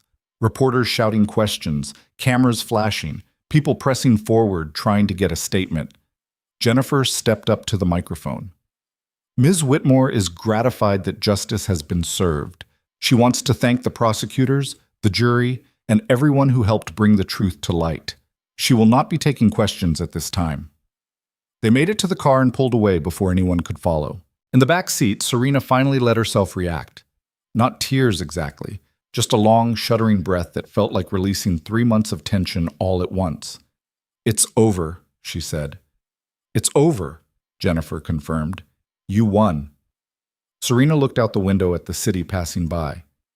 I don't feel like I won. I feel like I survived. Sometimes that's the same thing. That night, Serena went back to the Silver Line Hotel for what she promised herself would be the last time. She'd lived in that anonymous room for 3 months, hiding from her own life. It was time to go home. But first she had a call to make. Noah answered on the second ring. How'd it go? Guilty on everything. Wow. How do you feel? Exhausted, relieved, empty. She kicked off her shoes and lay back on the bed. I keep waiting to feel something big, like triumph or closure or something, but I just feel tired. That's normal. You've been running on adrenaline for months. Now that it's over, you're crashing. When did you become such an expert on post-traumatic stress? I'm not. I'm just a guy who's been through some stuff and learned to recognize the patterns. Serena smiled despite her exhaustion. Emma still want to see me? Are you kidding? She asks about you every day. I think you've replaced dinosaurs as her favorite topic of conversation. That's a high honor. The highest. So when are you coming by? Tomorrow? If that works for you? Tomorrow works. Emma will lose her mind. Tell her to save room on the fridge. I'm bringing the dragon drawing back. It's been my good luck charm through this whole trial. She'll love that. And Serena? Yeah? I'm proud of you for seeing this through, for not giving up, for being strong even when you didn't feel strong. Her throat tightened. Thank you. For everything. I couldn't have done this without you. Sure you could have. You're tougher than you think. After they hung up, Serena stared at the ceiling and thought about Marcus in his cell, about Richard waiting for sentencing, about Natalie living with what she'd done. She thought about her father and whether he'd be proud or disappointed. She thought about the last 3 months and everything she'd lost and everything she'd learned. And she thought about tomorrow, about Emma's smile and Noah's terrible coffee and the possibility that maybe, just maybe, she could start building something real from all this wreckage. For the first time in a long time, tomorrow didn't feel like something to survive. It felt like something to look forward to. Morning came with sunlight that felt different somehow, like the world had shifted on its axis overnight. Serena woke in the hotel room for what she'd promised herself was the last time, packed the few belongings she'd accumulated over 3 months of hiding, and checked out without looking back. The mansion was exactly as she'd left it, grand and empty and full of ghosts. She stood in the driveway for a long moment, keys in hand, wondering if she could actually walk through those doors. The last time she'd been here, Marcus had been leading her to the study to sign away her fortune. The time before that, she'd listened through a hidden wall while he mocked her loneliness. "Just a building," she said out loud. "It's just a building." But it didn't feel like just a building. It felt like a crime scene. She forced herself inside anyway. The air smelled stale, like the house had been holding its breath. Mail was piled on the entry table, mostly junk, some legal notices, a few sympathy cards from people who'd heard about the trial. She left it all where it was and walked through the rooms, relearning the geography of her own home. The study looked normal. The police had taken the recording device as evidence, but everything else was untouched. Her desk, her books, the chair where Richard had sat and helped plan her destruction. She stood in the doorway and tried to remember what it had felt like before, when this room had been her sanctuary. The feeling wouldn't come. Her bedroom was worse. The bed was unmade. She'd left in such a hurry that night that she hadn't bothered with sheets. Marcus's cologne still lingered in the air, mixed with something floral that must have been Natalie's perfume. Serena opened all the windows and started stripping the bed with violent efficiency. Everything went into trash bags, the sheets, the pillows, the decorative throws Marcus had picked out. If he'd touched it, it was gone. She worked methodically through the closet, pulling out the clothes he'd bought her, the jewelry he'd given her, anything that carried his fingerprints. By noon, she had 6 industrial-sized bags of stuff lined up in the hallway. She'd call a donation center later. Or maybe she'd just burn it all. That seemed more satisfying. She was dragging the last bag out of the bedroom when her phone rang. "Emily, from the office." "Please tell me you're not working today," Emily said. "The trial just ended yesterday. You're supposed to be resting." "I'm cleaning. It's therapeutic." "Cleaning? You have people for that." "I fired all the people. Well, most of them. Anyone Marcus hired is gone." Serena dropped the bag and leaned against the wall. "I can't have them here, Emily. Every time I see someone he brought into this house, I wonder if they were part of it, if they knew. That's not healthy. Probably not. But it's where I am right now." Emily was quiet for a moment. "Okay, but you're taking the rest of the week off. David already approved it. You don't come back until Monday at the earliest, and that's only if you're actually ready." "I'll think about it." "That's not a suggestion. That's an order from your assistant who cares about you and will physically block your office door if necessary." Despite everything, Serena smiled. "Fine. I'll take the week." "Good. Now go do something normal. See a friend.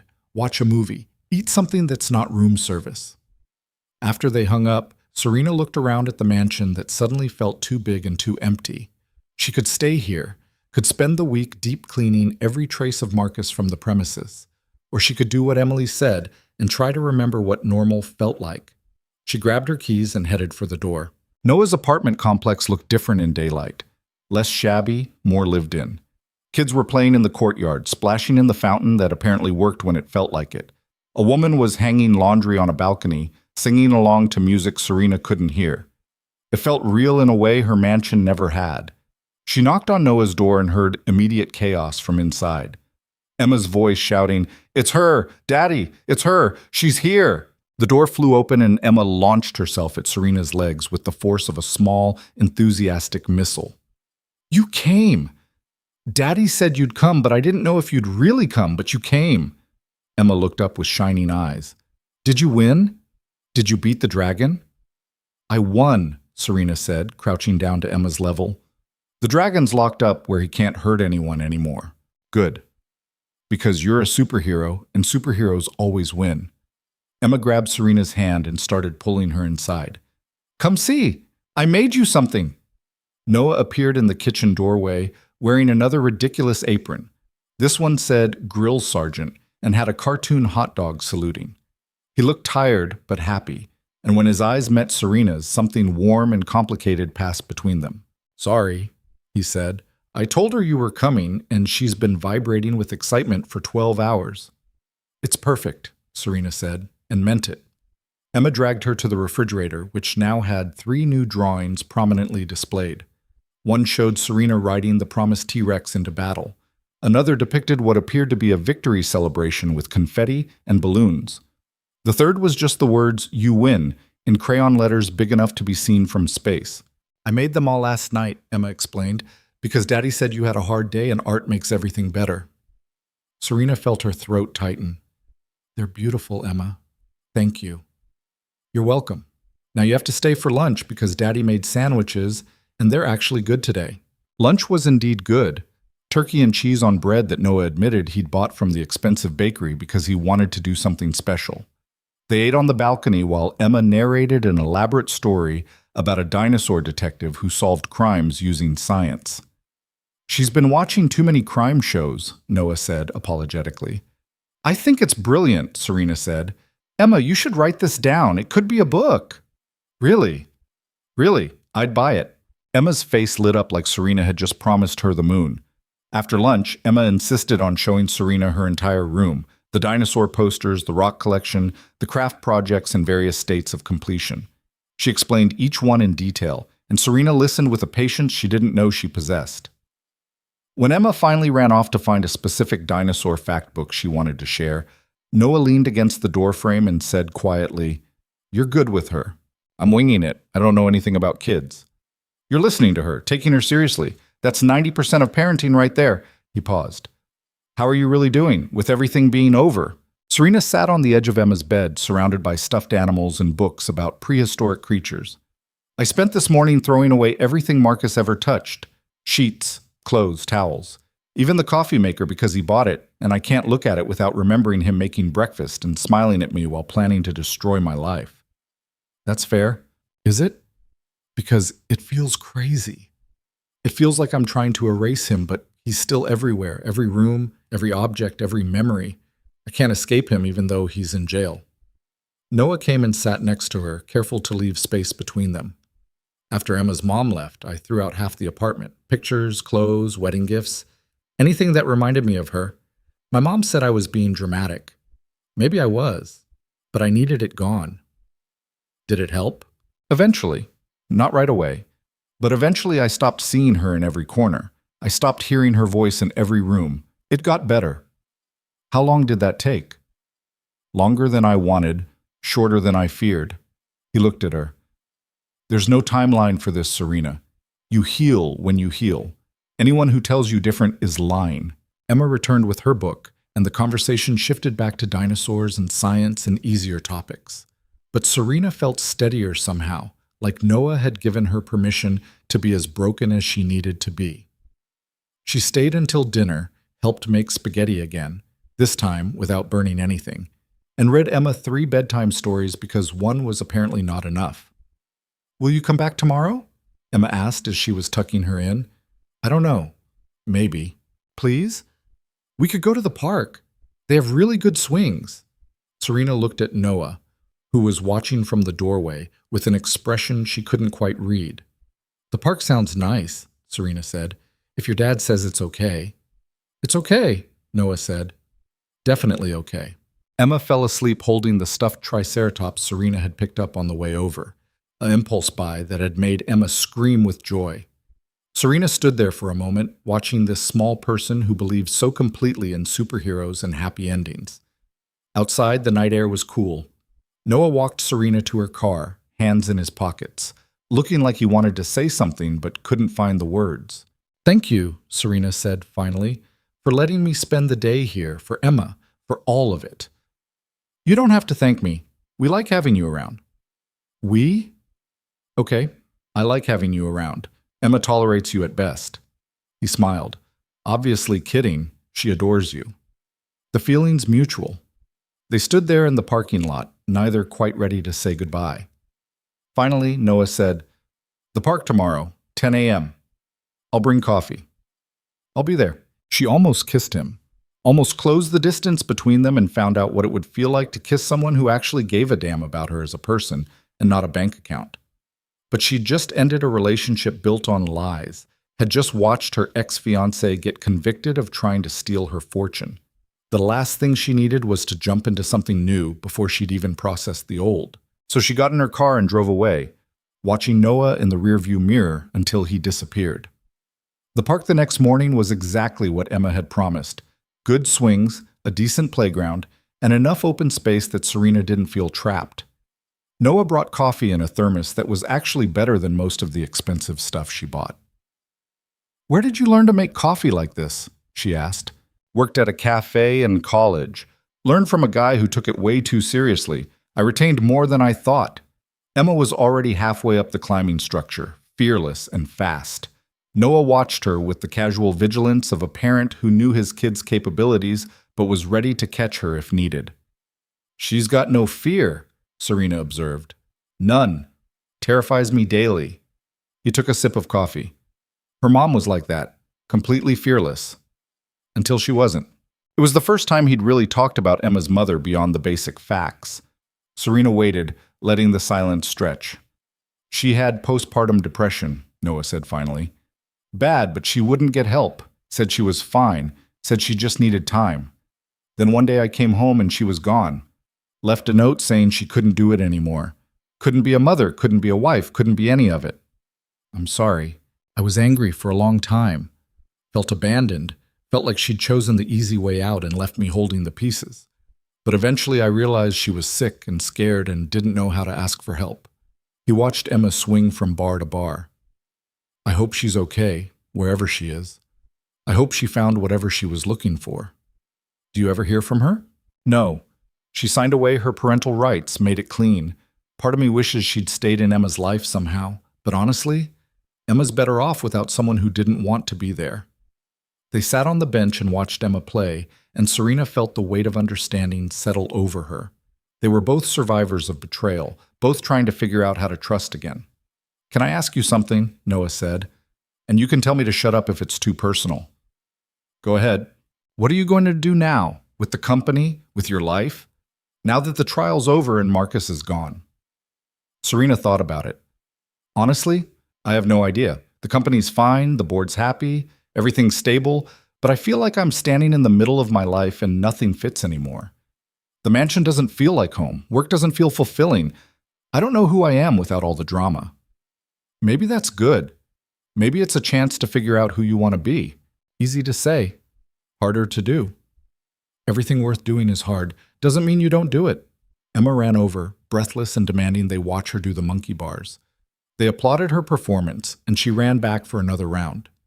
"She thinks you're magic, you know," Noah said. "Keeps telling her friends at school about the superhero lady who fights dragons. I hope I don't disappoint her when she realizes I'm just a person." "You won't, because being just a person who does the right thing is pretty magical all by itself." They stayed at the park for 3 hours, until Emma was exhausted and hungry and starting to get cranky. Noah suggested lunch at a burger place nearby, and Serena agreed without hesitation. The restaurant was loud and crowded, full of families and noise and normal life. Emma colored on the kids' menu while they waited for food, creating what she declared was an accurate scientific diagram of a stegosaurus. "That tail looks dangerous," Serena said. "It's called a thagomizer. That's the real name. Scientists named it after a cartoon." "No way. It's true. Tell her, Daddy." Noah confirmed the story, and Serena found herself genuinely delighted by this weird little fact. The food came, burgers and fries and milkshakes that were probably terrible for all of them. Emma ate with the enthusiasm of someone who'd burned serious calories at the playground, getting ketchup on her face and not caring. "You've got a little—" Serena gestured to her own cheek. Emma wiped at the wrong spot. "Here, let me." Serena grabbed a napkin and cleaned Emma's face with the automatic gesture of someone who'd done it 1,000 times, even though she hadn't. It just felt natural. Noah was watching her with an expression she couldn't read. "What?" she asked. "Nothing, just you're different than I expected." "Different how?" "More real, more normal. I thought billionaires would be cold and distant and untouchable. But you're sitting in a burger joint with ketchup on your sleeve, helping a 6-year-old color a dinosaur. It's weird?" "Nice," he said. "It's really nice." After lunch, they walked Emma back to the apartment for her mandatory quiet time, a rule Noah enforced with the dedication of someone who knew the consequences of skipping it. "Do you want to come in?" he asked Serena at the door. "Emma will just read in her room for an hour. We could talk, or not talk, whatever." Serena knew she should say no, should go home, deal with her own life, put some distance between herself and this thing that was developing whether she wanted it to or not. "Okay," she said instead. Inside, Emma disappeared into her room with minimal protest, clutching a book about marine dinosaurs. Noah made more coffee, and they sat on the balcony, watching the complex's daily life unfold below them. "Can I ask you something?" Serena said. "Why did you help me? Really? You said it was about teaching Emma to do the right thing, but there had to be more to it than that." Noah was quiet for a long time. "You want the honest answer, or the answer that makes me sound good?" "Honest. I was angry. At Emma's mom, at the world, at myself for not being enough to make her stay. And then I saw what Marcus was doing to you, and I thought, here's someone else using another person's loneliness as a weapon. Someone else taking advantage of someone who just wanted to be loved." He looked at her. "I couldn't save Emma's mom from whatever demons were chasing her. But I could save you, so I did. That's still heroic. It's still selfish. I did it as much for me as I did for you." "I don't care, you still did it." Serena set down her coffee. "Nobody else did. Not the people who worked for me, not the board members who'd known me since childhood, not any of the so-called friends who disappeared the moment I wasn't useful anymore. Just you. The janitor who had nothing to gain and everything to lose." "Former janitor," Noah corrected with a small smile. "I keep forgetting I quit." "What are you doing now, for work?" "Odd jobs mostly. Handyman stuff, some painting, whatever keeps the bills paid. It's fine. More flexible anyway, makes it easier with Emma's schedule." Serena thought about the mansion, about the rooms that needed repainting, the broken fountain in the back garden, the 100 small repairs she'd been ignoring. "I need help," she said. "At the house. There's work that needs doing, and I don't trust any of Marcus's people. Would you be interested?" Noah's expression shifted to something guarded. "Serena, I'm not offering charity. I'm offering work. Good pay, flexible hours, and you can tell me to go to hell if I'm overstepping. It's not that. I just don't want you to feel obligated because I helped you. I don't feel obligated. I feel like I'm asking someone I trust to help me reclaim my own house from the ghost of my asshole ex-fiancé. That's different." He laughed despite himself. "When you put it that way. So is that a yes?" "Let me think about it. Talk to Emma. Make sure she's okay with me working there." "Why wouldn't she be?" "Because the last time I took a job at a rich person's house, I came home stressed and exhausted every night. She noticed. Kids always notice." Emma emerged from her room at that moment, book in hand, announcing that quiet time was basically torture, and could they please do something fun now? They ended up at the complex's pool, which was small and slightly dingy, but Emma loved it anyway. Serena had nothing to swim in, so she sat on the edge with her feet in the water while Noah and Emma played sharks and minnows.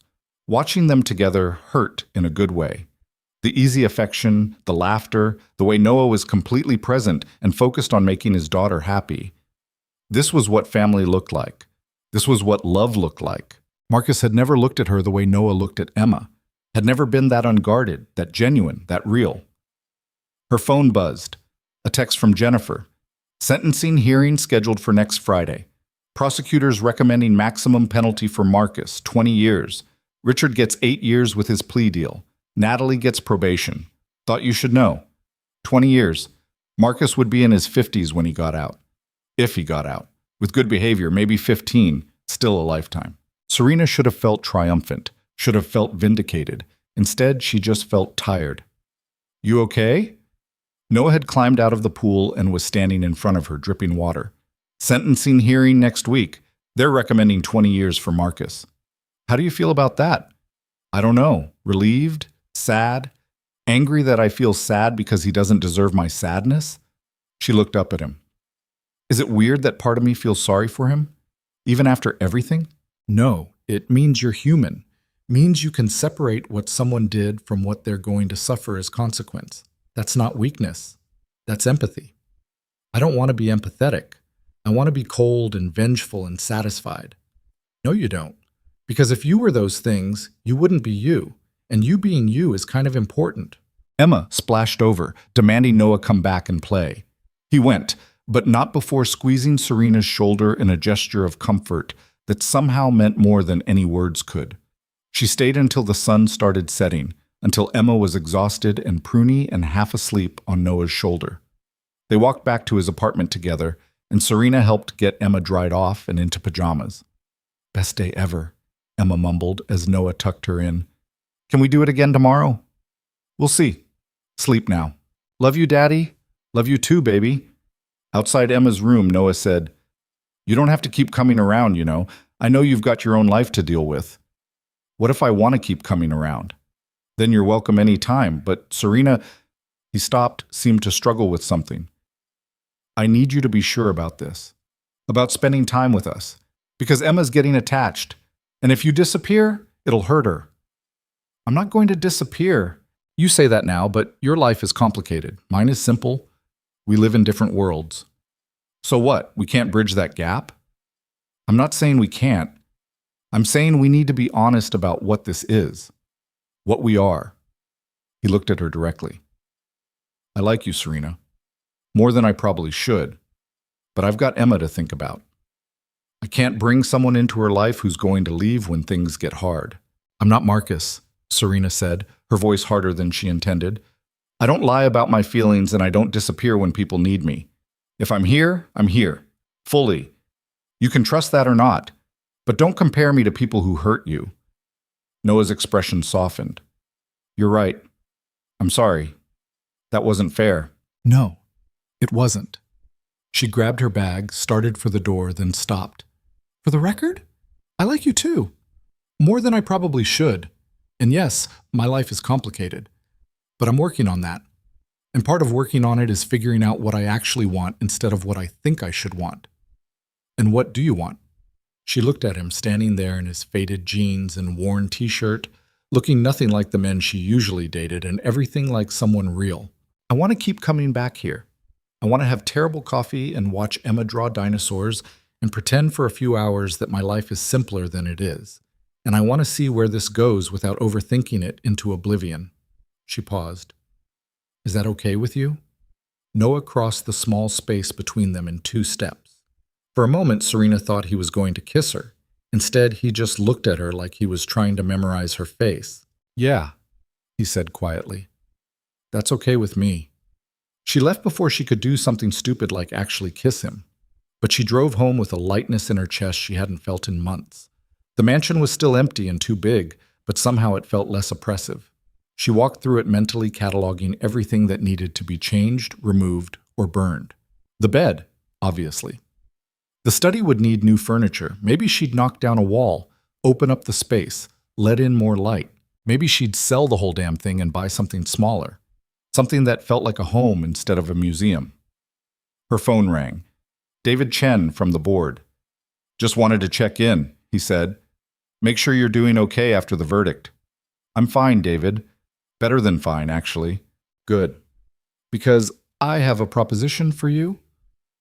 The Singapore deal went so well that we're getting interest from 3 other Asian markets. Major expansion opportunity. Could double the company's footprint in 5 years. Before Serena would have jumped at this, would have thrown herself into the work, buried her feelings in spreadsheets and conference calls. "Send me the details," she said. "But David, I'm taking time before I commit to anything major. Real time, not a week, not a month. However long I need." There was a pause. "Are you thinking of stepping down?" "No, I'm thinking of stepping back. There's a difference. I built this company alongside my father. I'm not abandoning it, but I'm also not going to sacrifice everything else in my life for it. Not anymore." "Fair enough. Take your time. We'll be here when you're ready." After they hung up, Serena stood in the empty mansion and felt the future stretch out in front of her. Uncertain, yes. Complicated, absolutely. But hers. Finally, completely, undeniably hers. She texted Noah. "I'm in. For the work at the house. For whatever this is. I'm in." His response came quickly. "Good.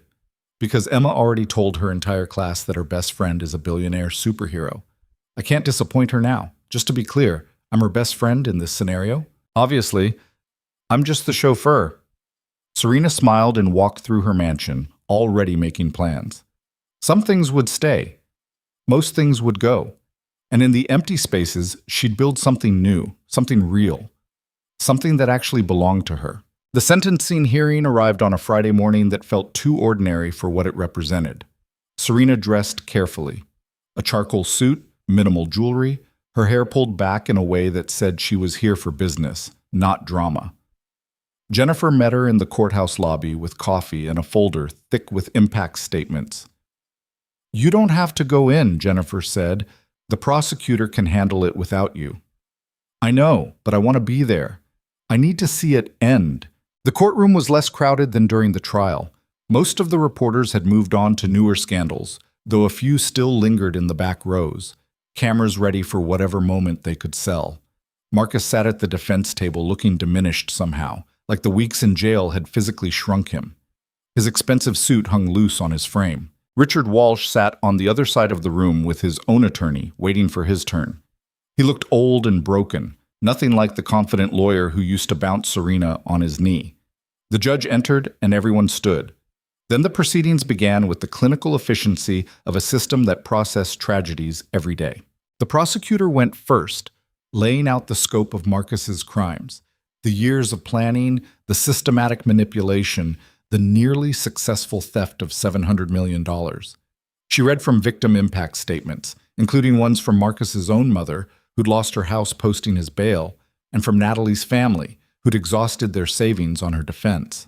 This was not a crime of passion or opportunity, the prosecutor said. This was a calculated, multi-year conspiracy to destroy a woman's life for financial gain. The defendant showed no remorse, no conscience, and no concern for anyone but himself. The state requests the maximum sentence of 20 years. Marcus's attorney stood next, attempting damage control. He painted his client as a man who'd made terrible choices but deserved a chance at redemption. He talked about Marcus's difficult childhood, his struggles with self-worth, his genuine feelings for Serena that had gotten twisted into something ugly. It was a nice try. It wasn't going to work. "Ms. Whitmore," the judge said, "would you like to make a statement?" Serena hadn't planned to speak, had told Jennifer she'd let the legal system do its job without injecting more emotion into it. But standing there, looking at Marcus, she realized she had things that needed saying. She stood. "Your Honor, I'd like to address the court." The judge nodded. "Proceed." Serena walked to the podium, her heels clicking on the tile floor. She didn't look at Marcus, didn't give him that satisfaction. "When I met Marcus Bennett 2 years ago, I thought I'd found something real. Someone who saw me as a person, not a bank account. I was grieving my father, running a company I wasn't sure I was ready to run, and desperately lonely. He seemed like an answer." She paused, choosing her words carefully. "I've spent months being angry at him for lying to me, but I've also spent months being angry at myself for being foolish enough to believe him, for ignoring the small inconsistencies, the moments that didn't quite add up, for wanting so badly to be loved that I made myself an easy target." She finally looked at Marcus. He was staring at the table, jaw clenched.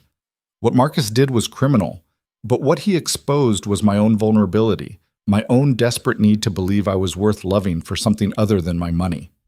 In a twisted way, he taught me the most valuable lesson I've ever learned, that I can't base my worth on whether someone else sees it. I have to see it myself. Marcus looked up then, and for just a second, something like regret crossed his face. "I don't forgive you," Serena said directly to him.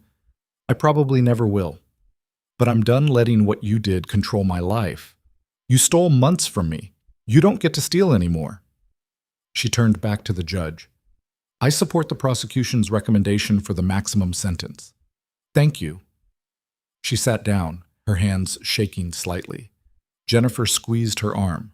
The judge took less than 5 minutes to deliberate. "Mr. Bennett, please rise." Marcus stood on unsteady legs. "You have been convicted of fraud, conspiracy, and attempted grand larceny. The evidence shows a pattern of calculated deception spanning multiple years. You targeted a vulnerable woman, exploited her trust, and came within days of stealing a fortune that represented not just money, but her family's legacy and her father's life's work. The judge's voice was cold. This court sentences you to 20 years in federal prison, with eligibility for parole after 15. In addition, you will pay full restitution for all legal fees incurred by Ms. Whitmore, plus punitive damages in the amount of $5 million. $5 million Marcus didn't have and never would. The restitution was symbolic, but the 20 years was very real. Marcus's legs gave out. His attorney caught him, held him upright while the bailiffs moved forward with handcuffs. As they led him away, Marcus turned back one last time. "Serena, please." She didn't respond, didn't even look at him, just watched as he disappeared through the door that would lead him to a prison cell for the next decade and a half. Richard's sentencing was shorter, more perfunctory. 8 years as agreed in his plea deal, disbarment already finalized, every professional achievement of his life erased by his own greed. Margaret Walsh sat in the gallery, crying silently, and Serena felt a pang of sympathy for a woman who'd lost her husband to his own worst impulses. Outside, the courthouse steps were chaos again, but this time Serena was ready for it. She stood at the microphone Jennifer had arranged and read from a prepared statement. "Justice has been served today. I want to thank the prosecutors, the jury, and everyone who worked to hold Marcus Bennett and Richard Walsh accountable for their crimes. I also want to say something to anyone who's been betrayed by someone they trusted. You're not alone. You're not stupid. You're not weak. You're human. And being human means sometimes we believe the best in people who don't deserve it. That's not our failing. That's theirs." She didn't take questions, just walked to the waiting car with Jennifer beside her, leaving the reporters to shout at her retreating back. "That was good," Jennifer said once they were safely inside. "Really good. I meant every word." "I know. That's why it was good." They drove back to Whitmore Industries, where David and the board were waiting with champagne and congratulations. Serena accepted their toasts, their relief that this chapter was finally closed. But she left early, claiming exhaustion, because celebration felt wrong somehow. Victory wasn't supposed to feel this hollow. She drove home, to the mansion that was slowly becoming hers again, and found Noah's truck already in the driveway. He'd been coming 3 days a week for the past month, working on repairs and renovations. The study was completely gutted now, the furniture gone, the walls patched and ready for new paint. The bedroom had been transformed with new everything, bed, curtains, even the carpet ripped out and replaced. She found him in the back garden, working on the fountain. His shirt was off, which was new and distracting, and he was covered in a fine layer of dust and sweat. "How'd it go?" he asked, without looking up. 20 years? He got 20 years. Noah set down his wrench and turned to face her. "How do you feel?" "Empty. Relieved. Sad. All of it at once." She sat on the edge of the fountain. "I thought I'd feel triumphant. I don't. I just feel tired." He grabbed his shirt and wiped his face, then sat beside her. "You're allowed to feel however you feel. There's no right emotion for this." Everyone at the office was celebrating, popping champagne like we'd won some great victory. And I just wanted to come home and hide. "So hide. You've earned it." They sat in silence for a while, watching the sun move across the garden. Finally, Serena said, "I'm thinking about selling this place." Noah looked surprised. "Really? It's too big, too empty, too full of ghosts. I keep trying to reclaim it, but maybe some places are just too broken to fix. Or maybe you're not supposed to fix it. Maybe you're supposed to start fresh somewhere else. Is that what you'd do?" "I don't know. I've never had a mansion to sell." He smiled. "But I sold the house Emma's mom and I bought together. Couldn't live there anymore without seeing her in every room. Starting over somewhere new helped. Where would I even go? What would I do with myself?" "Whatever you want. That's the whole point of having money and freedom, right? You get to choose." The idea was simultaneously terrifying and thrilling. She could sell the mansion, buy something smaller, somewhere with less history. She could take that expansion deal in Singapore or turn it down completely. She could work 80 hours a week or cut back to part-time. The choice was entirely hers. "Emma asked when you were coming over again," Noah said, changing the subject. "She wants to show you her science project, something about volcanoes. I'd love to see it. You could come to dinner tonight. Nothing fancy, just spaghetti and garlic bread that I'll probably burn." "You won't burn it. You've gotten better." "Have I?" He looked genuinely pleased. "Much better. The The garlic bread last week was almost professional quality. High praise from a billionaire. From a friend, Serena corrected. The billionaire thing is just noise. Something shifted in Noah's expression. Is that what we are? Friends? The question hung between them, loaded with everything they'd been dancing around for weeks. I don't know, Serena said honestly. I'm still figuring out who I am after everything that happened. I'm not ready for anything serious or complicated, but I know I like being around you and Emma. I know you make me feel normal in a way nothing else does. And I know I don't want to lose that. You won't. Whatever this is, whatever it becomes, you won't lose it unless you want to. Promise? Promise. He kissed her then, finally, and it was nothing like kissing Marcus. There was no performance to it, no calculation, just honest want and careful tenderness and the taste of dust and coffee. When they pulled apart, Serena was smiling. So, dinner tonight? Dinner tonight, but you're helping cook this time. I refuse to be the only one in the kitchen. I don't know how to cook. Then I'll teach you. Consider it payment for all the therapy you've been providing. I haven't been providing therapy? You listen to me talk about Emma and my ex and my terrible coffee-making skills. That's basically therapy. They went inside together and Noah showed her the progress he'd made on the study. The space was unrecognizable now, open and light-filled, ready to become whatever Serena wanted it to be. What are you thinking for in here? Noah asked. Home office, library, something else? Serena looked around, imagining the possibilities. Maybe nothing. Maybe I just leave it empty for a while, figure out what I actually need instead of what I think I should have. That's very zen of you. I'm trying something new. It's called not planning every detail of my life 10 years in advance. How's that working out? Terrifying, but also kind of liberating. They went to pick up Emma from Noah's mother's house, and the little girl exploded with excitement when she saw Serena. You came! Daddy said you might be too busy, but you came! She grabbed Serena's hand and started pulling her toward the house. I have to show you my volcano. It's not done yet, but it's going to erupt and everything. The volcano was indeed impressive. A papier-mâché mountain with careful attention to geological detail. Emma explained the science with the earnestness of someone who'd actually done the research, and Serena found herself genuinely fascinated. You're going to be a scientist someday, Serena said. I know, Emma replied with complete confidence. A paleontologist, because dinosaurs are important and someone has to study them. At Noah's apartment, Serena helped make dinner while Emma worked on her homework at the kitchen table. Noah taught her how to season the sauce properly, how to tell when pasta was actually al dente, how to not burn garlic bread by watching it constantly instead of wandering off. You're a surprisingly good teacher, Serena said. I had to learn somehow. Trial and error, mostly. Emma's eaten a lot of air over the years. I heard that, Emma called from the table. And it's true. Daddy burned mac and cheese once. I didn't know you could burn mac and cheese. That was one time and I was distracted. By what? Serena asked. Emma's mom called. First time in 2 years. Said she wanted to talk about custody arrangements. He lowered his voice. She never called again. But for that one day I was too distracted to think about cooking. Did she want Emma back? No, she wanted money. Said she had legal rights to child support even though she'd abandoned us. Her lawyer sent papers and everything. What happened? My lawyer sent back documentation showing she'd signed away all parental rights. Case closed. But it messed me up for a while. Made me paranoid she'd come back and try to take Emma. Serena understood that fear. The constant worry that something good could be stolen away by someone who didn't deserve it. Dinner was chaotic and perfect.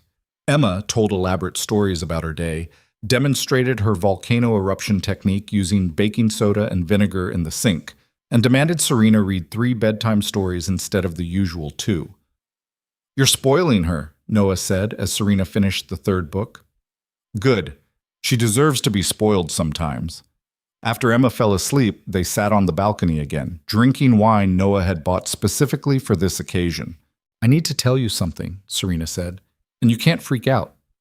That's a terrible way to start a conversation. I'm serious, just listen. She took a breath. I want to set up a trust fund for Emma, for college or whatever she wants to do. I know that sounds crazy and like I'm trying to buy my way into your life or something, but it's not that. She's a good kid with a bright future, and I have resources that could help. That's it. Noah was quiet for a long time. Too long. I'm not trying to take over, Serena said quickly, or suggest you can't provide for her.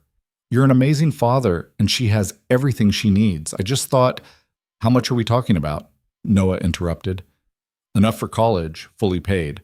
Any school she wants, plus a little extra for grad school if she decides to go. Serena, that's too much. It's not. It's barely a dent in my accounts and it could change her life. I can't accept that. It's too generous. Why? Because you're proud? Because you think accepting help makes you weak? She turned to face him. You helped me when I had nothing to offer you in return. You risked your job, your safety, everything. Let me do this, please. Noah looked like he was fighting an internal battle. Finally, he said, on one condition. What? You don't tell Emma. Not yet. When she's older, when she understands what it means, then we can talk about it. But right now, I don't want her thinking she's some charity case. She's not a charity case. She's a brilliant kid who I happen to care about. I know, but let's keep it between us for now. Deal? Deal. They shook hands formally, then both started laughing at the absurdity of it. I really like you, Serena said. That's probably a stupid thing to say given everything, but I do. It's not stupid, and I really like you too. Noah hesitated. But I need to know what you want from this. From us, because I can't do casual. Emma's too involved now, Yar. If you're going to be in our lives, I need to know you're serious about it. I'm serious. I don't know what it looks like long term, and I'm terrible at relationships as evidenced by my recent history, but I'm serious about trying. That's all I needed to hear. He kissed her again, longer this time, and Serena felt something settle in her chest. Not the desperate need for validation she'd felt with Marcus, just quiet contentment. The next few weeks passed in a blur of normalcy that felt revolutionary. Serena went to work but left at reasonable hours. She had dinner with Noah and Emma several times a week. She hired a realtor to list the mansion and started looking at smaller houses in neighborhoods where people actually lived instead of just existed. The press coverage died down eventually. Marcus became old news, replaced by newer scandals. Serena gave one interview to a business magazine about rebuilding trust after betrayal, and then refused all other requests. She was done performing for cameras. Richard's wife, Margaret, called once more, just to say goodbye. She was moving to Florida to live with her sister, starting over where nobody knew her story. I hope you find peace, Serena told her. You too, dear. You too. Natalie sent a letter from probation, attempting an apology that felt more like excuse-making. Serena read it once and threw it away. Some people didn't deserve forgiveness, and Natalie was one of them. The mansion sold faster than expected, some tech entrepreneur who wanted the prestige of the address. Serena took the first offer without negotiating. She didn't care about squeezing out maximum value. She just wanted it gone. She bought a house in Summerlin, a quiet neighborhood with good schools and parks. It was a fraction of the size of the mansion, with only 4 bedrooms and a modest backyard. Noah helped her move in, and Emma declared the new house way better because it has a tire swing. I don't have a tire swing, Serena said. You do now. Emma pointed to the tree in the backyard where Noah was already setting one up. When did you? This morning, Noah called down. Figured every house needs a tire swing. It's basically a law. Serena watched him work, watched Emma bounce with excitement, and felt something she hadn't felt in years. Home. This felt like home. The board meeting the following week was tense. David had called an emergency session to discuss the Singapore expansion, and several members were pushing for Serena to commit immediately. We can't wait forever, Patricia said. The window is closing. If we don't move now, our competitors will. Then let them, Serena said. The room went silent. Excuse me? Patricia looked genuinely shocked. Let our competitors take Singapore. We'll focus on strengthening our existing markets instead of spreading ourselves too thin. That's not the aggressive growth strategy your father would have. My father is dead, Serena said quietly. And I'm not him. I respect what he built. I'll protect it and grow it responsibly. But I'm not going to sacrifice my entire life for quarterly earnings reports. David was watching her with an unreadable expression. What are you proposing? A sustainable growth model. We expand strategically, not desperately. We invest in our people and our infrastructure. We build something that lasts instead of something that looks impressive in Forbes. The shareholders won't like it, someone said. The shareholders will adjust, and if they don't, they can sell their stock. I still control 51%. This company moves at my pace now. It was the first time she'd really wielded her power as majority stakeholder. The first time she'd pushed back against the board instead of deferring to their experience. David smiled. Your father would be proud, not because you're following his path, but because you're choosing your own. The vote passed. Not unanimously, but it passed. After the meeting, David pulled her aside. You've changed, in a good way. I almost lost everything. It puts things in perspective. It's more than that. You're not trying to prove yourself anymore. You're just being yourself. Turns out myself is enough. Who knew? She left the office early and went to pick up Emma from school, something she'd started doing once a week, much to Emma's delight. The other kids stared at Serena's car, and Emma would proudly announce, "That's my friend Serena," like it was the most natural thing in the world. They went for ice cream, got too many toppings, and talked about Emma's upcoming science fair. I need help with my presentation, Emma said. Daddy says I need to practice talking to people without getting shy. You? Shy? I don't believe it. I am. When there's lots of people, I forget what to say. Want to practice with me? Emma's face lit up. Really? Really. We'll do a full dress rehearsal. You present, I'll ask questions, and we'll work on it until you feel confident. They spent the next hour in Serena's new living room, Emma presenting her volcano project while Serena played various roles, encouraging teacher, skeptical judge, curious classmate. By the end, Emma was presenting with the confidence of someone who'd done it 100 times. You're going to win, Serena said. You think so? I know so. You're smart, prepared, and passionate. That's all you need. Noah arrived to pick up Emma, looking tired from a long day of work. He'd taken on more clients after Serena's mansion sold, building a real business instead of just taking odd jobs. How was practice? He asked Emma. Serena says I'm going to win the science fair. I said she has a good shot, Serena corrected. But yes, I'm betting on her. After Emma ran to get her backpack, Noah said quietly, Thank you for this, for caring about her. It's not hard. She's easy to care about. Still, you didn't have to get involved in our lives. You could have just moved on after the trial, but you didn't. Because I didn't want to. Because you two are the best thing that happened to me this year. Because when I'm with you, I remember what it feels like to be happy. Noah pulled her close and kissed her forehead. Stay for dinner? I'd love to. Emma's science fair was the following week, held in the school gymnasium with dozens of projects competing for ribbons and recognition. Emma's volcano was set up on a table with careful labels and diagrams explaining the geological processes involved. Serena sat in the bleachers with Noah, watching Emma present to the judges. The little girl was nervous at first, stumbling over her words. But then she caught Serena's eye and remembered their practice sessions. Her voice grew stronger, more confident. She didn't win first place. She got second, which was more than respectable.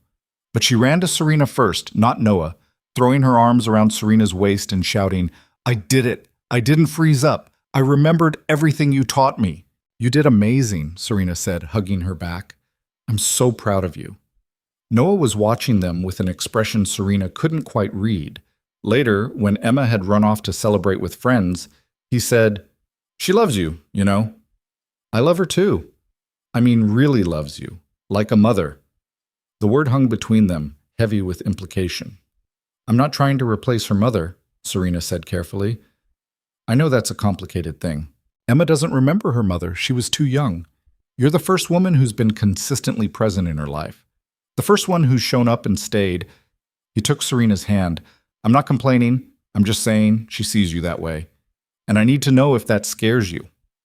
Serena thought about it, really thought about it. A year ago, the idea of being any kind of parental figure would have terrified her. She'd never planned on kids, never thought of herself as maternal. But Emma had changed something, had shown her that love didn't have to be complicated or conditional. It could just be showing up and caring and being present. It doesn't scare me, Serena said. It feels right. More right than anything else in my life. Noah kissed her then, in the middle of the elementary school gymnasium, surrounded by papier-mâché volcanoes and science projects. I love you, he said.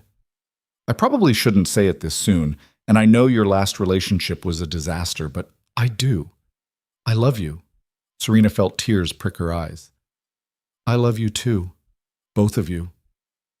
6 months later, Serena stood in her backyard watching Noah teach Emma to plant tomatoes in the garden they'd built together. The house was small but full of Emma's artwork, Noah's tools, books, and laughter, and the kind of chaos that came from actually living instead of just existing. Marcus was 2 years into his sentence. Richard had been released early for good behavior and disappeared somewhere Serena didn't care to track. Natalie had violated probation and was back in jail. Whitmore Industries was stable and growing at a sustainable pace. The Singapore expansion had happened eventually, on Serena's terms and timeline. The board had learned to trust her judgment, and Serena had learned to trust herself. She'd never fully stop being careful, never fully lose the scars Marcus had left. But she'd learned that being hurt didn't mean being broken, that trusting again didn't mean being naive, that loving someone didn't require ignoring red flags. It required finding someone who didn't raise any. Emma ran over, dirt on her hands and face, completely delighted with herself. "Serena, look! I planted 6 tomato plants. Daddy says in a few months we'll have enough tomatoes for sauce." "That's amazing, sweetheart. Will you still be here when they're ready to help make the sauce?" Serena looked at Noah, who was watching her with quiet hope. "Yeah," she said, "I'll still be here." And she meant it. Not as a promise she was forcing herself to keep, but as a truth she actually believed. The mansion was gone. Marcus was gone. The fear and loneliness that had made her vulnerable were gone.